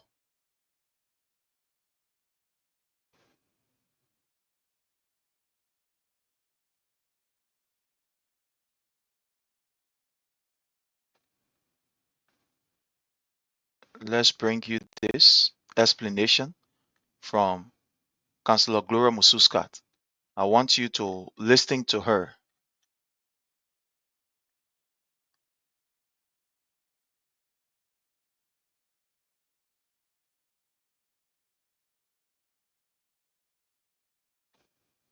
Okay. Okay. Himself for his counsel. So I asked for. That's what I asked for. So all that has been in the media, both So I want print, you to listen electronic, local, to and international, Gloria that I Mususcat a bit. refused to cooperate with the police. This is why I'm speaking to you. From my experience and my training as a lawyer, when investigations are being conducted, the investigating institution is allowed to proceed with its work. And even if the institution is giving an update to the population, there are ways they speak to secure the investigation, the integrity of the investigation, but to create the whole narrative that has been out there that the Councillor Scott has refused. This is why I'm speaking to you, because it's from my training, because this is so critical for Now, my. at the time when this entire incident happened, this woman refused to even go to the police. She refused to even go to the police. And this woman was heavily backed by Councillor Dean, Musa Dean. Musa Dean is one person, fellow Liberians, that I think from all indication that needs to be questioned. If this particular government of Joseph Numa Boakai is serious, if Joseph Numa Boakai is not in the know, like I said, that Joseph Numa Boakai relationship here, he has a relationship with Councillor Gloria Musu. But if they want to deny it, we are challenging. Let Musu undergo an investigation. Frank Musa Dean, who was the Justice Minister of Liberia under the CDC administration, let him be questioned. Because it was Councillor Frank Musa Dean that received the first call when this incident happened, when the alleged incident happened. Gloria Mususkat called Councillor Frank Musa Dean. So what was the conversation between the both of them? That particular communication, the court can be able to subpoena whatever the company is, whether it be a Lone Star Cell or Orange, they can subpoena that call law. In fact, if you don't know, let me tell you this. They can actually get the conversation. They can summon the mobile company to give a recording of what happened or the transcript of the communication between the both of them. So yes, the court can summon that particular GSM company to give them the recording. Anytime you pick up your phone to call, anytime you call somebody, that particular call, if you don't know today, let me tell you, is recorded. It is recorded. Thank God for the United States of America that we find ourselves in, that make us to know some things. Anytime you pick up your phone to call somebody, that particular call, if you don't know today, leave that thing, oh yeah, we got to protect the confidence of the other person. Everything is recorded. So if Councillor Gloria Musu Scott is innocent, the conversation that was held between she and Frank Musa Dean, let her be able to tell us what was the communication between them. Let the government of Liberia now, that is headed by Joseph Numa Boakai, open this particular Shalom Musu case. So let's listen to this woman. Training, this investigation should be handled professionally. Madam Scout, you must be facing a difficult time, but can you allow me to ask you this question? There have been too many speculation in the public about the issue of one Valley Tale who is alleged to have committed this act. I mean, you are the person who physically saw what happened. Can you tell us, for the clarity, whether indeed you can speak to whether or not Valley is the one who actually committed this?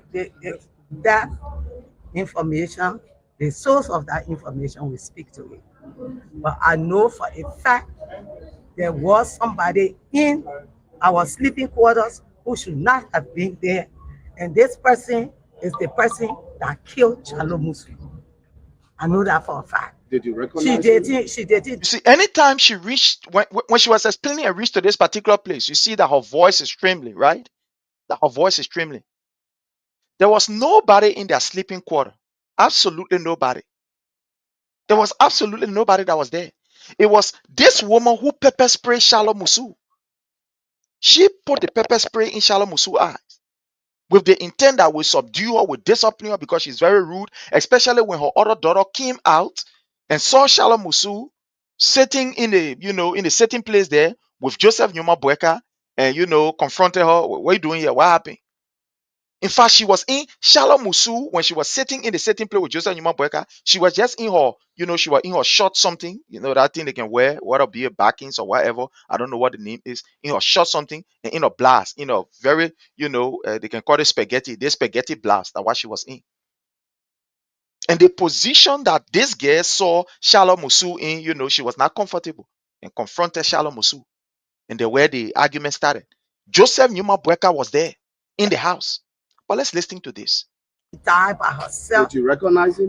When I encountered this person, I engaged their eyes and I put the pepper spray in their eyes because it was a question of life and death. It was a question of life. How vicious was that? To put the spray in the pepper spray. I mean, your physical interaction with that person.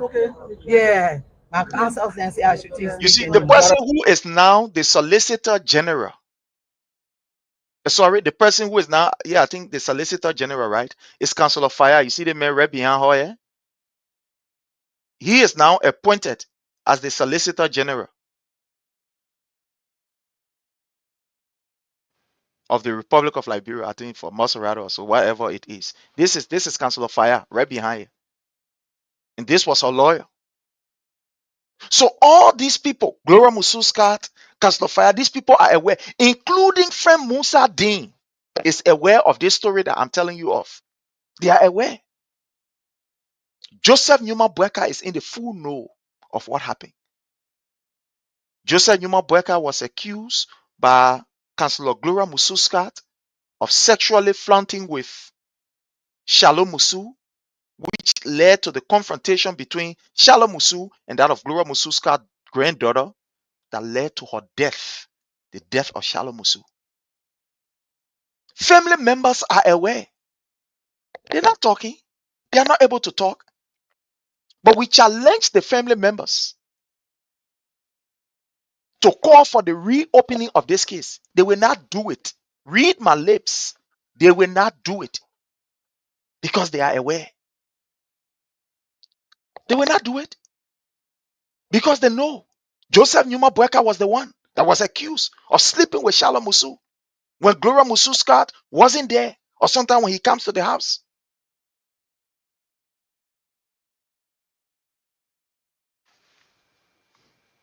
Musu Scott, do you think there is any political motive to what happened? It's a tragedy that,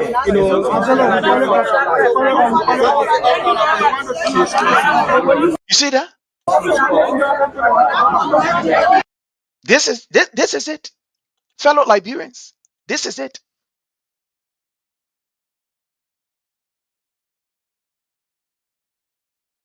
Thank you so much, John Spele. He said this is the second time of hearing this. This is the exact story. This is exactly what happened. Nobody should deceive you that criminal enter the halls, gay Shalom Musu. No. Don't be deceived by that. It was just because of the relationship or the extra, Joseph Numa Boyka was flaunting with this particular girl that caused Gloria Musu Scott to be angry. And then she decided to do what they did at the house there. So we are challenging, how you call it, the government of Liberia to be able to reopen this investigation. Let them reopen it. Let them reopen it. If they are not aware of it, if they believe in justice, let them reopen it now. Let them reopen the case. Let them reopen the case. They went there and free Gloria Musu Scott. They free her.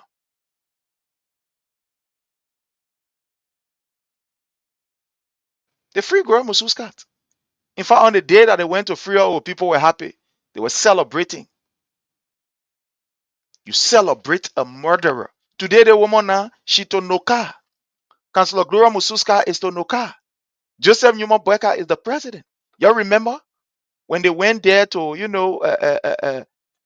in fact, let me just play you another video. folks, thank to enter at that time. Let me play you this other video. Later on, I was made to understand because seems like an unending nightmare.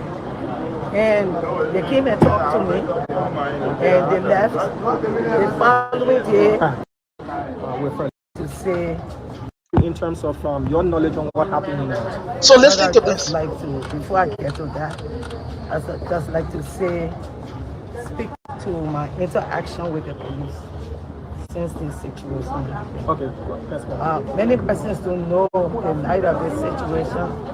After this girl was declared dead at the detention hospital, I went straight to the home of the Minister of Justice.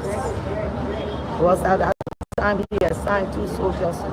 She went to the home of the Minister of Justice. Frank Musa Dean is also aware of the death of Shalom Musu. Frank Musa Dean is aware. What was the conversation that was held? Why she went to the house of Frank Musa Dean? Why did Joseph Newman Boakai leave the house? That people don't want to say it. This is the missing puzzle that I'm telling you. This is what is missing. Joseph Newman Boakai was at the house of Councillor Gloria Musu's cat on the night that Shalom Musu was murdered. He left from there. Only because he was accused that he was having a relationship with Shalom Musu. That he used to be playing around with Shalom Musu.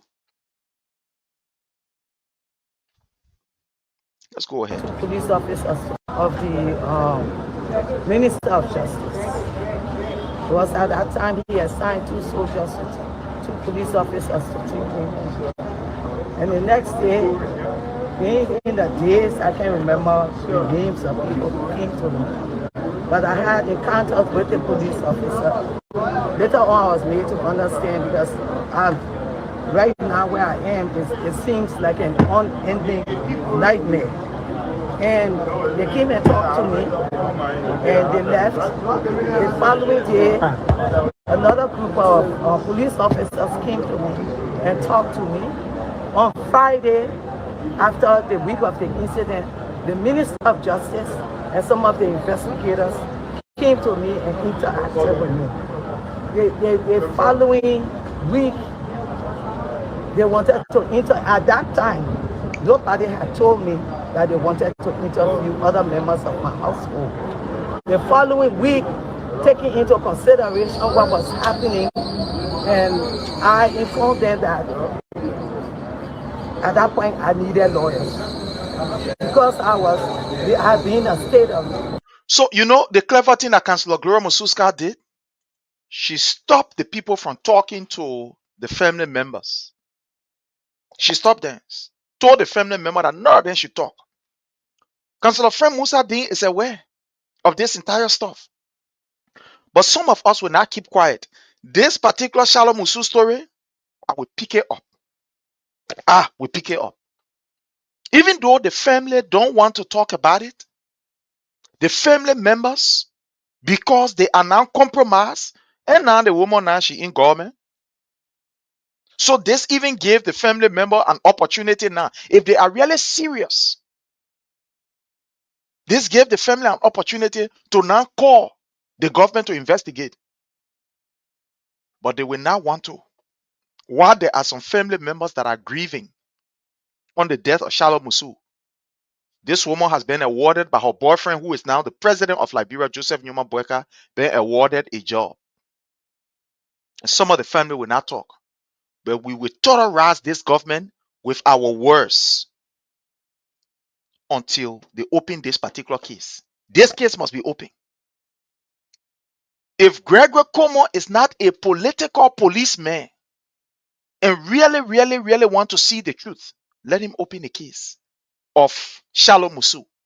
Let him do the investigation of Shalom Musu. Let him go ahead and open it. But listening to Councillor Gloria Mususka, listening to her. I was dazed about what had happened, and I'm still in. And when I started listening to what was out there in the media, clearly I said, this is time now. I'm beginning to simmer down to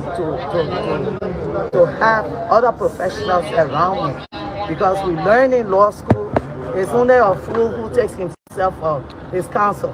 So when she started listening to what was happening in the media, was when she decided that she would bring lawyer around. You see this kind of nonsense? You see the kind of nonsense? Look, these people were the ones that were carrying on the murders in Liberia. They were the ones that were killing people in Liberia, and they were lying that, oh, the CDC doing this, oh, Jefferson Koji doing it, oh, the other person doing this. This is the reason why today you see death all over the place under this government. Somebody who is a seasoned legal professional will tell us that after the media start talking, at the time she decided to bring how you call and lawyers around her. No, don't believe what I'm saying. Here is a listening to her. Listen to her. She said after she started hearing it in the media, that time she decided to bring lawyer then around her. Listen. To have other professionals around what was out there in the media. Yeah. Clearly, I said, and Listen. I'm still in. And when I started listening to what was Listen. out there in the media, clearly I said, this is time now. I'm beginning to simmer down to have other professionals around me. Listening to what Listen. was out there in the media, clearly I said, this is time now. I'm beginning to simmer down to have other professionals around me. And I started listening to what was out there in the media. So you see, it was when she started listening to what was out there in the media. Some of you overlook what we do here, but who tell you these people don't listen? They listen. They get ears. They are here on fake pages and etc.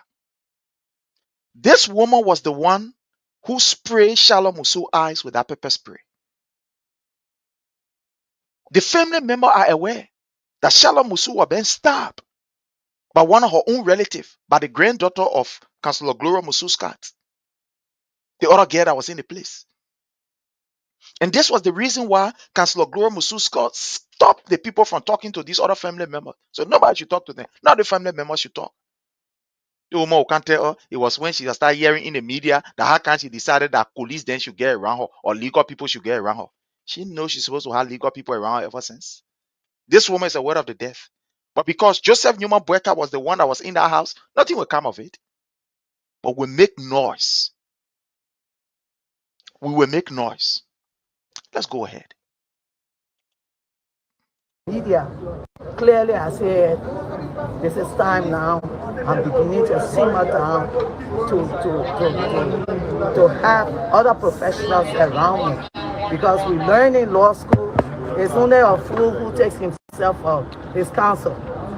So that's what I asked for. That's what I asked for.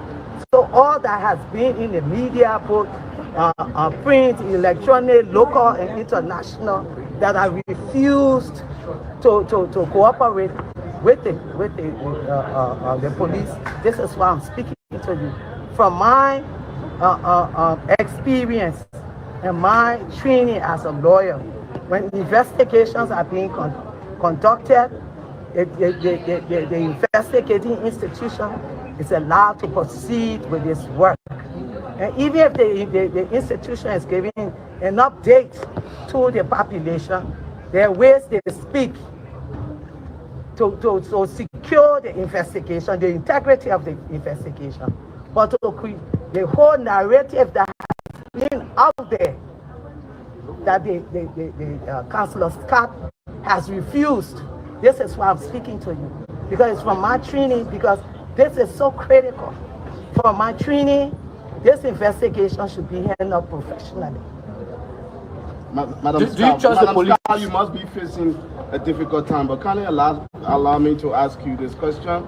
There have been too many speculation in the public about the issue of one Valley Tale who is alleged to have committed this act. So let me just move this from here. This will be a story that I will continue to carry. This will be a story that I will continue to carry. Now that we have the Unity Party, now that we have Councillor Gloria Musu Scott in government, we are demanding that Councillor Gloria Musu Scott reopen this case. That's what we are demanding for. Let's know the truth. Let us know the truth. What Frank Musa Dean knows about this particular case, let him speak out. Let them speak out. Fellow Liberians, this evening we will be on. Probably we have our panel with us. But this morning, this is what I want to talk about. And the last issue that I want to talk about for just a few minutes before we can take our leave is how our people been treated in Liberia. Do you know that the JFK is now holding pregnant women hostage? Do you know that 27 persons, pretty close to 30 persons, baby mothers, they were held hostage at the JFK hospital? It took the African Methodist University, Episcopal University, to go there and release these people. And I want to say courtesy to my alma mater, EMEU. Do you know that? Joseph Numa Boakai, this ungrateful old man,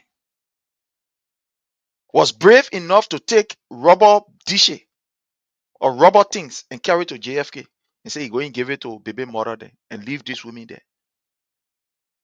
The government of Liberia is not able to pay for these people, and JFK is holding them hostage. What happened to the social corporate responsibility of the Ministry of Health? Why is it that President Joseph Numa Boakai or his ministers around cannot intervene? I don't want you to believe it. These women were held hostage at JFK. Don't believe what I'm saying. Let me play you a video. I don't want you to believe it. Let me play the video.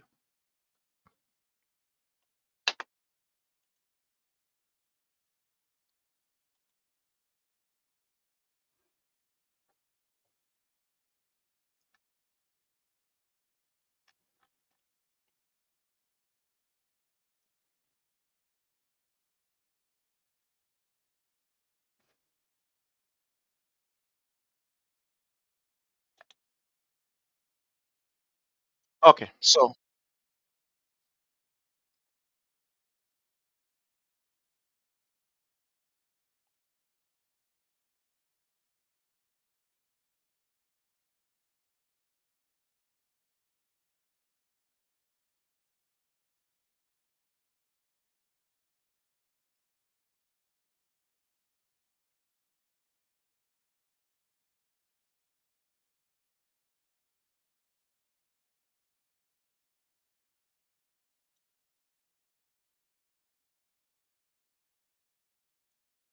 okay, so here is it. They pay the bill of baby mothers, 24 baby mothers at the Liberia Japan baby.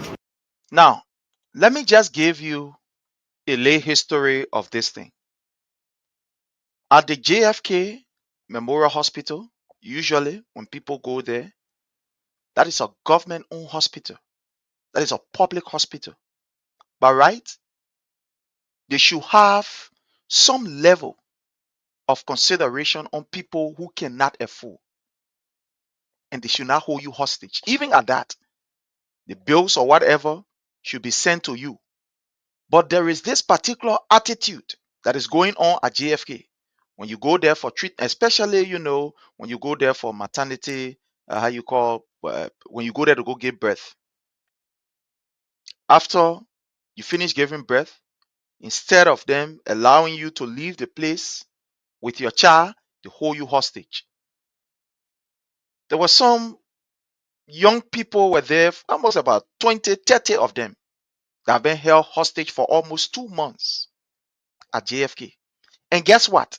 Some of them, the money that JFK start charging them, some had to pay like, $50, which is maybe some would be somewhere around 10,000 Liberian dollars. Some had to pay just some small money. That by right, the Ministry of Health supposed to take care of, especially when they know that these people cannot afford. That's why they get the social component. They get Ministry of Health and Social Welfare. So when they talk about social welfare include you helping people that are vulnerable, people who can't afford. These are some of the reasons why they have the social component of government. So these women were held hostage at that particular place for almost 2 months, could not go leave that place. It took the African Methodist Episcopal University, AMEU, to go down there and pay for these women and free them. What a disgrace. Imagine, what a disgrace. When people, a petrol Honda generator is making $3,000 plus, and the government could not even pay. The AME University has to pay. Kudos to my alma mater. So let me play this video for you to hear it for yourself. Mothers. AME University from the Liberian Japan Friendship Maternity Hospital. The Liberian Japan Friendship Maternity Hospital, where the AME University, the African Methodist Episcopal University, have relieved baby mothers.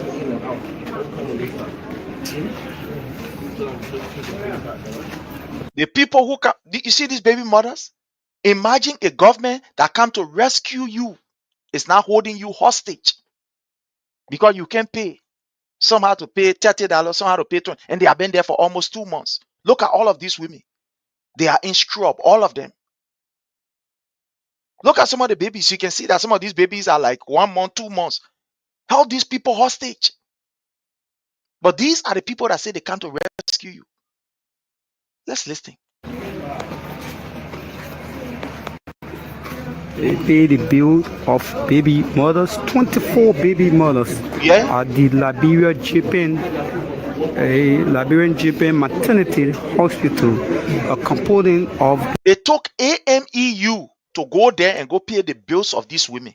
So what happened to the Ministry of Health social component? The Ministry of Health and Social Welfare. The people who said they were coming to come rescue, it took AMEU. And bravo to my alma mater, AMEU. I am proud of my university. I am proud of my alma mater. It took AMEU to intervene in these people's life.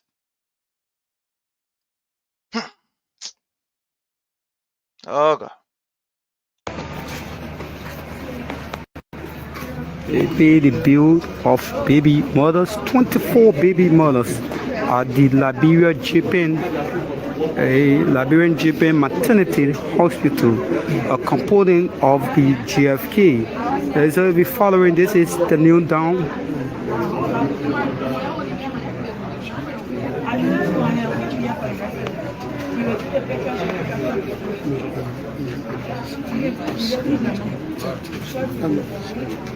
This thing is even disgraceful. You tell the women there, you can't land on them also. Look at these girls. Look at these girls. Look at these people. But according to Joseph Newman Boakai, Liberia is better. Some of them, how much they had to pay? Some $30, some $50 or so. The people can't even, their family members cannot even afford. Oh God, this thing is too. This thing, watch it. So this is it. This is the new down. These are baby mothers who've been relieved. Baby mothers, babies, and everybody who have to. We are from AME University. You see who all you know about AME University? Who are you heard about AME? All right. So at least it's a university here in Monrovia. All right, and one of the leading universities here. So today is our anniversary. Today makes us 30 years since this university was established. All right, and so this is a tradition for the university on our anniversary like this. We come on our birthday, right? We come and we identify with the hospital. The last time we were here was about 4 years ago. We came and brought toys and things for the children that were in the hospital, that were in the center here. So this time around, we thought to come, and then we got to know that there are some very good people here who have been here for a little while. They're looking for the families to come to pick them up. They try to sugarcoat it, but this is the right. Look, let me tell you something. You see, on this platform, we may be struggling with whatever it takes to bring us on, with the time, the resources, and whatever. But you know, one thing we can assure you on this platform is we are people of credibility. Our upbringing will not permit us to do foolishness on this platform. When I'm on this platform, I'm not only representing myself, my political institution, but I'm also representing my family. My family are fully represented. I'm representing them. So I can't come here and do tabata foolishness. When I'm bringing you any story, I have done enough research and I have the video. That's why you see, I can really be comfortable when I'm in studio. Then I bring you the video for you to hear it for yourself. So when I'm telling you issue, it's not something that I want to make up. The things that I don't have enough and sufficient information about, I will not come out to say it. I better close my mouth on it and pass. I only talk about something that I know, that I've investigated, I have enough information about, then I come to say it. I don't come here to come denigrate people. No. I don't come here to come and, just talk because I want to talk. So these women have been held hostage in the hospital. I thought Joseph Numa Boakai said he come to rescue.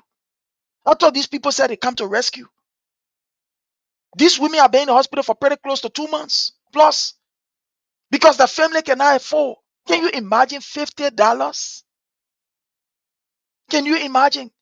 Let me carry this back for you to listen. Sometimes when we talk this thing, you feel that we joking. Oh, people there, you're left politics business. This is not politics, I'm telling you. This is what is happening under this wicked man, weakling Joseph Numa Boakai, this dead man walking. So let me start from the beginning. Listening to this.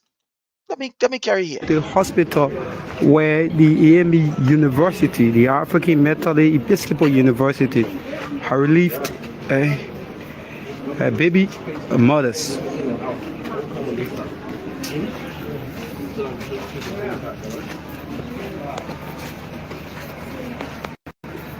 They pay the bill of baby mothers, 24 baby mothers at the Liberian Japan Maternity Hospital, a component of the GFK. Let's assume that these women, they even get no money. Is this how you would treat your citizens? Hold them hostage in the place? Oh God. Following this is the new down. So let me go in from here. Very good people here who have been here for a little while, waiting for the families to come to pick them up. Hello? Hi. And so we've been here for a little while, and then we got to know that there are some very good people here who have been here for a little while, waiting for the families to come to pick them up.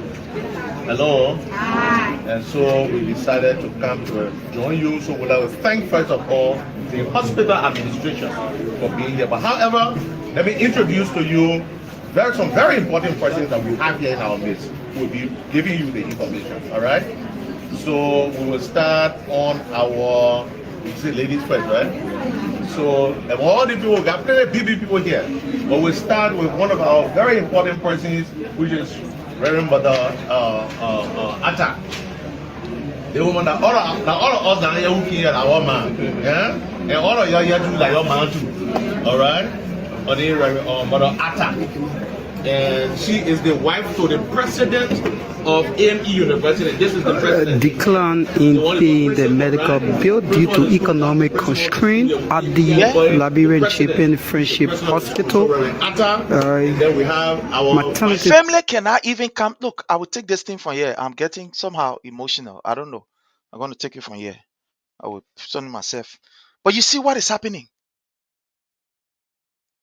These people are at the hospitals, cannot even pay their bills. And what is the cost of some of these bills? Some $50, $45, Family members cannot even pay. You think family members want to abandon their family in these hospitals? You think that what they want to do? You think they are excited doing it? Seeing your family member being abandoned in a hospital, but they cannot afford. Money business is difficult. But you have these idiots that are taking up to $3,000 to service generator. One person alone taking $5,000 every month for housing allowance. Don't believe it. Don't believe what I am saying. Let me play you the last video for you to hear how much these people are taking for salaries and benefits, and why our people are in the hospital holding them hostage. Can you imagine? Honor Joseph Numa Boakai. Just see what's happening. Hospital now has become prison center. Yaka. Don't believe what I'm saying. Let me play you a video here The for you to hospital, hear the how much JFK these maternity. people are actually getting. They call it their entitlement. They are entitled to it. I want you to hear how much they are getting. Yaka. My people, we are in a mess. And all we can do is to continue to voice these things out. We want to thank God for you that support us. We are appreciative to you for all of the support you continue to give us. Yeah, we are grateful to you. Thank you so very kindly. I want you to listen to how much these people receive. They call it their entitlement. I just want you to, I'm going to play this and I want you to just listen to how much they receive as their entitlement. While our people are in hospital, they cannot even afford to be there for 2 months. Don't believe what I'm saying. Let me put this here for you to listen to some of the money that these people receive that they call entitlement. Ayaka. Listen to some. Listen. So, Listen. There's the Darius DeLong that was sharing money, was wasting money in this America, wasting money. I hear the one asking question. Yeah. Oh yeah. You're listening.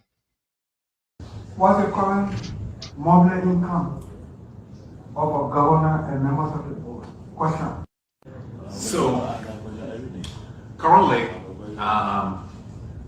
the salary is $10,000 gross. And I am entitled to, Yeah. I think, 7,008. No, you ask. He is entitled to 7,000. Listening to the 7,000. What thing the 7,000 is for? After his pay, the pay of 10,000, he is entitled to. Listen. And I am entitled to, I think, 7,008. No, you acting governor, don't think now. You already been there. Yes. But this is it. Yeah. Since I was appointed acting governor on August 1, I have not attempted taking the salary, the benefits, neither have I moved. No, that's not my question. So after your nominee, I will. you won't do pro bono fund. You won't do pro bono fund. What is the salary structure? The income, monthly income structure. That's what I was saying. The salary, that's the gross, and a cash allowance of 7,800 gross. You have not answered the question. That's monthly. So are you asking for all the benefits? Yes. Well, okay. Yes. So the governor, again, gets a monthly salary of $10,000 gross, a cash allowance of 7,800 gross. Yeah, 7,800 gross. But your family members are in hospital, held hostage, and government cannot intervene. It is the responsibility of government to intervene when the people cannot afford. In America here, the way I'm talking plenty that they on my head hurting. Whether I get insurance or I don't have insurance, I'll go to the hospital, they will treat me. I finish I can't home, they will send a bill behind me. If I can't afford, there are other organizations that can help to pay that money. No, let me explain this to you. You see, in the America where we find ourselves, the America where we in, if tomorrow, if my hear me, I can run to the hospital I can even call ambulance to come for me. The ambulance will come for me. If I get $5, when that ambulance come for me, guess what happened? They will take me to the hospital. The people at the hospital will treat me. When they finish treating me, I'm supposed to pay because I don't have any insurance, right? For example, I'm supposed to pay. But if I cannot pay the money, you know what they will do? They will not hold me hostage there. They will not hold me and say, oh, man, we'll hold you hostage. You will be here until you pay our money. You will not move from here. They will allow me to come and they will send the bills behind me. And if those bills that are behind me, if I cannot pay, there are different organizations here that I can appeal. Even the government have an entity that I can appeal to. I say, my people, I'm not working, or this is my salary. I'm not making that much. I want you to please help me. They can help to pay that money. They can help to pay that money. They can help to pay that money. But in Liberia, they will hold you under the Joseph Numa Boakai government. They will hold you hostage. They will hold you hostage. You will pay. But these are people that say they are entitled to this, they are entitled to that. So what are our people entitled to? That's the question. What are you Liberians entitled to? The people who say they come to rescue you, they say they're entitled to this, they're entitled to that. But what are you, the voters, entitled to? Ask yourself, what are you entitled to? You are entitled to disgrace, to humiliation, to killing, disrespect, and etc. Listen to these people. 7,800 gross. You have not answered the question. That's monthly. So are you asking for all the benefits of Yes. Well, okay. Yes. So the governor, again, gets a monthly salary of $10,000 gross, a cash allowance of 7,800 gross. The governor is entitled to a housing allowance. Monthly? No, monthly is so monthly is 5,000 gross. He's entitled to. So leave it, bro. Not coming in. Yeah. No, because the tax rate changes. The tax rate changes. So I can give you. So you are using 60,000 every year for housing allowance. Yes, gross. So it's paid less taxes. So that's the gross. So you got 10,000 gross, 7,000 gross. Yes. Then another 5,000 gross. Yes, How are they gross? Well, that's 15 plus 7. That's 22. Oh, 22,000 gross. Yes. Net? Net, I wouldn't say because I have not taken it, so I wouldn't know what is net. And again, the net would vary month to month. But you been paying the other people. Yes, I paid them. So you should know. The monthly salary of the deputy is 9,000. Yeah. Let me just inform you, this evening we'll be talking. But as I speak to you, those lawmakers that were arrested yesterday, they are now in central prison. They carried them there. Look, this useless man called Boakai is looking for trouble. This man is igniting a fire. I told you from the beginning that Joseph Numa Boakai has a plan. And this plan is that his nephew, Fole, at the military barracks there, who is the chief of staff, his plan is that his chief of staff must take over. That is the plan. That is the whole plan that they are having. Joseph Numa Boakai wants to ensure that Liberia is under his full control. But the fire that Joseph Numa Boakai is playing with, that fire, that in a trasso will lay, not in Liberia, in a trasso, that play will let that fire. As I speak to you, fellow Liberians, the lawmakers, they are at Monrovia Central Prison. They took them there.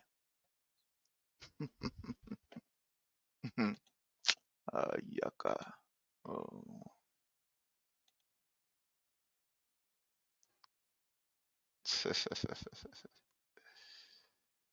Yeah. Okay. One impressing or proceed. We started this coverage at the headquarters of the Liberia, but we've not been able to accept them because she came a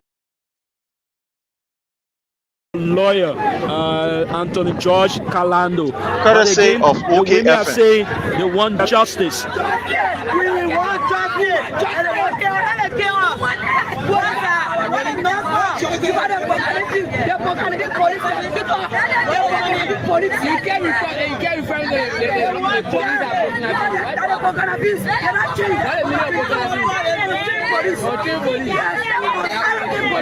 They took these lawmakers as I speak to you now. They are in jail. They carry them to South Beach.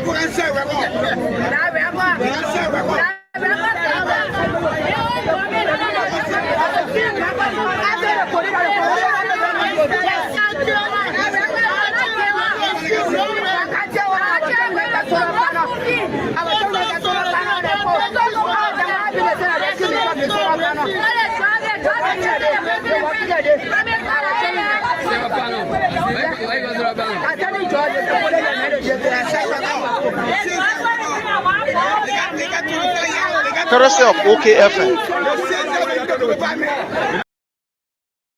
You see what is happening in Liberia?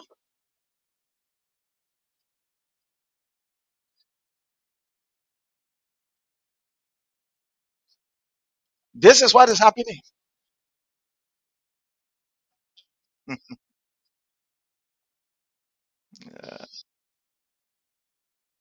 My people, they think we're playing with.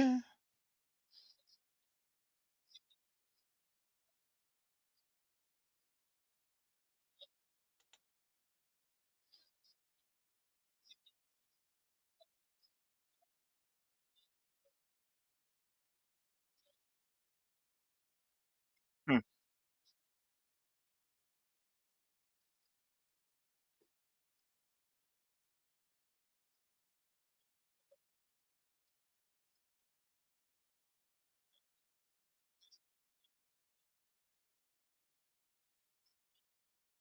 Emissions. There's not too fine or too broad in the body. He's suffering from pressure. They are in jail. They put him in jail. So his family are here to seek justice alongside with this one. I will see both. Dixon Sibo is in jail. Abu Bana Kamara is in jail. Funati Kofa is in jail. As I speak to you. They carry them to South Beach. As I speak to you, in South Beach, all opposition lawmakers, they took them to South Beach. They are there now. See what is happening in Liberia? They have to. Oh, sorry, we can take this. Okay. ASIC B. David say Liberia is finished on JNB government. Okay. Maya said, my people here still want justice again. One that here, the one that here is what? That justice or Justin. So I think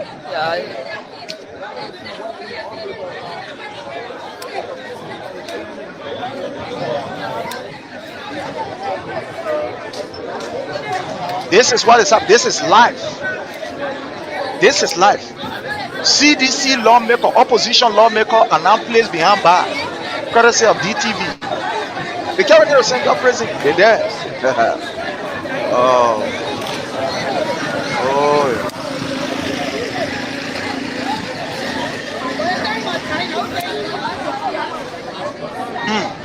So a minute for now, we will close the screen of the television.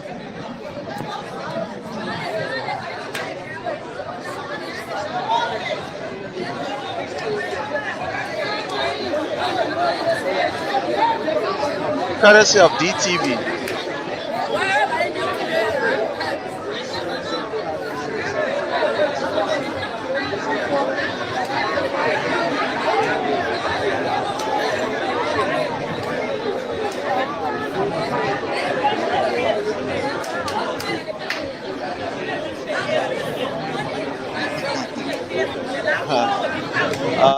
Yeah.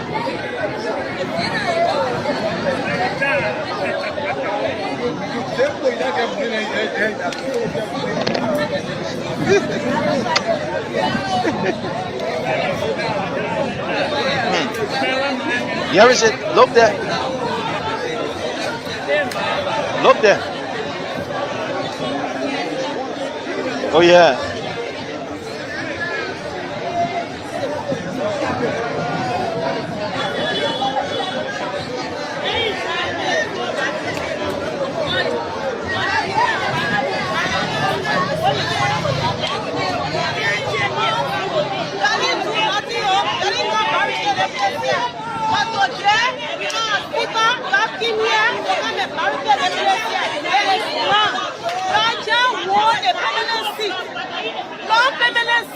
United Nations, the meaning of the United Nations, you know what it means?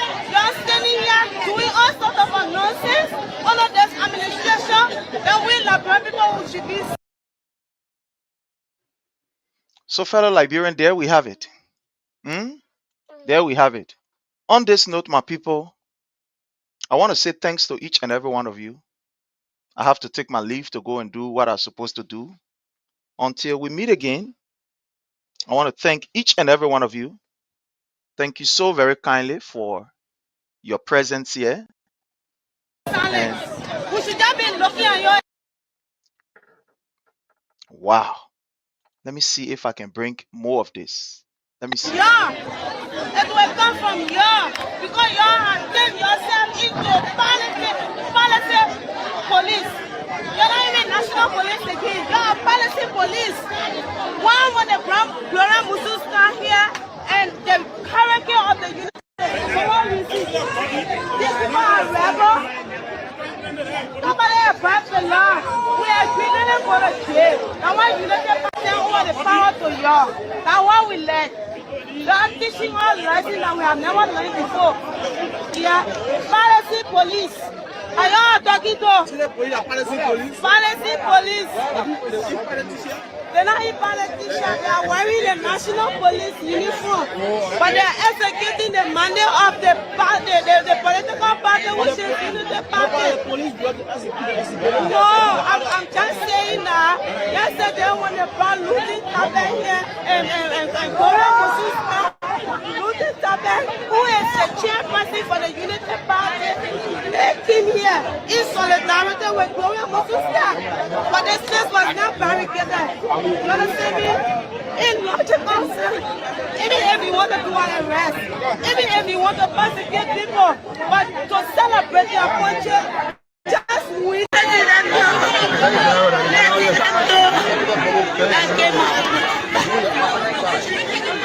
And the police officers that had jurisdiction for the nobody where the details were rabble. All of that was also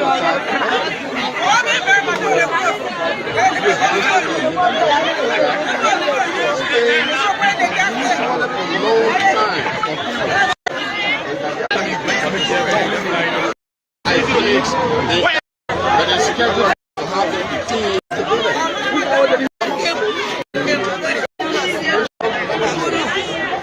that is why we're going to roll. It's wrong to have a team. It's wrong. So that's what we said yesterday. We want to reaffirm our commitment to the defense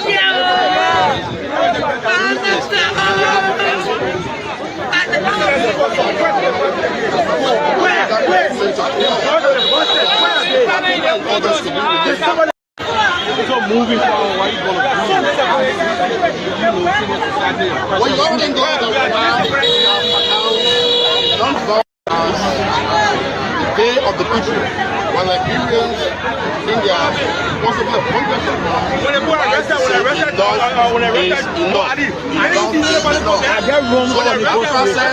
of protesting where's our people's movement? Where are they? The silence of all Liberians that are being intimidated, that are being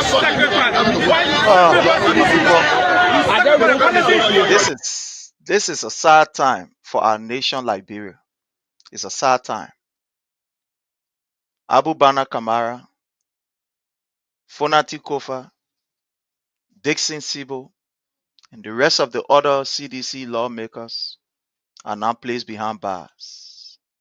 They are now placed behind bars.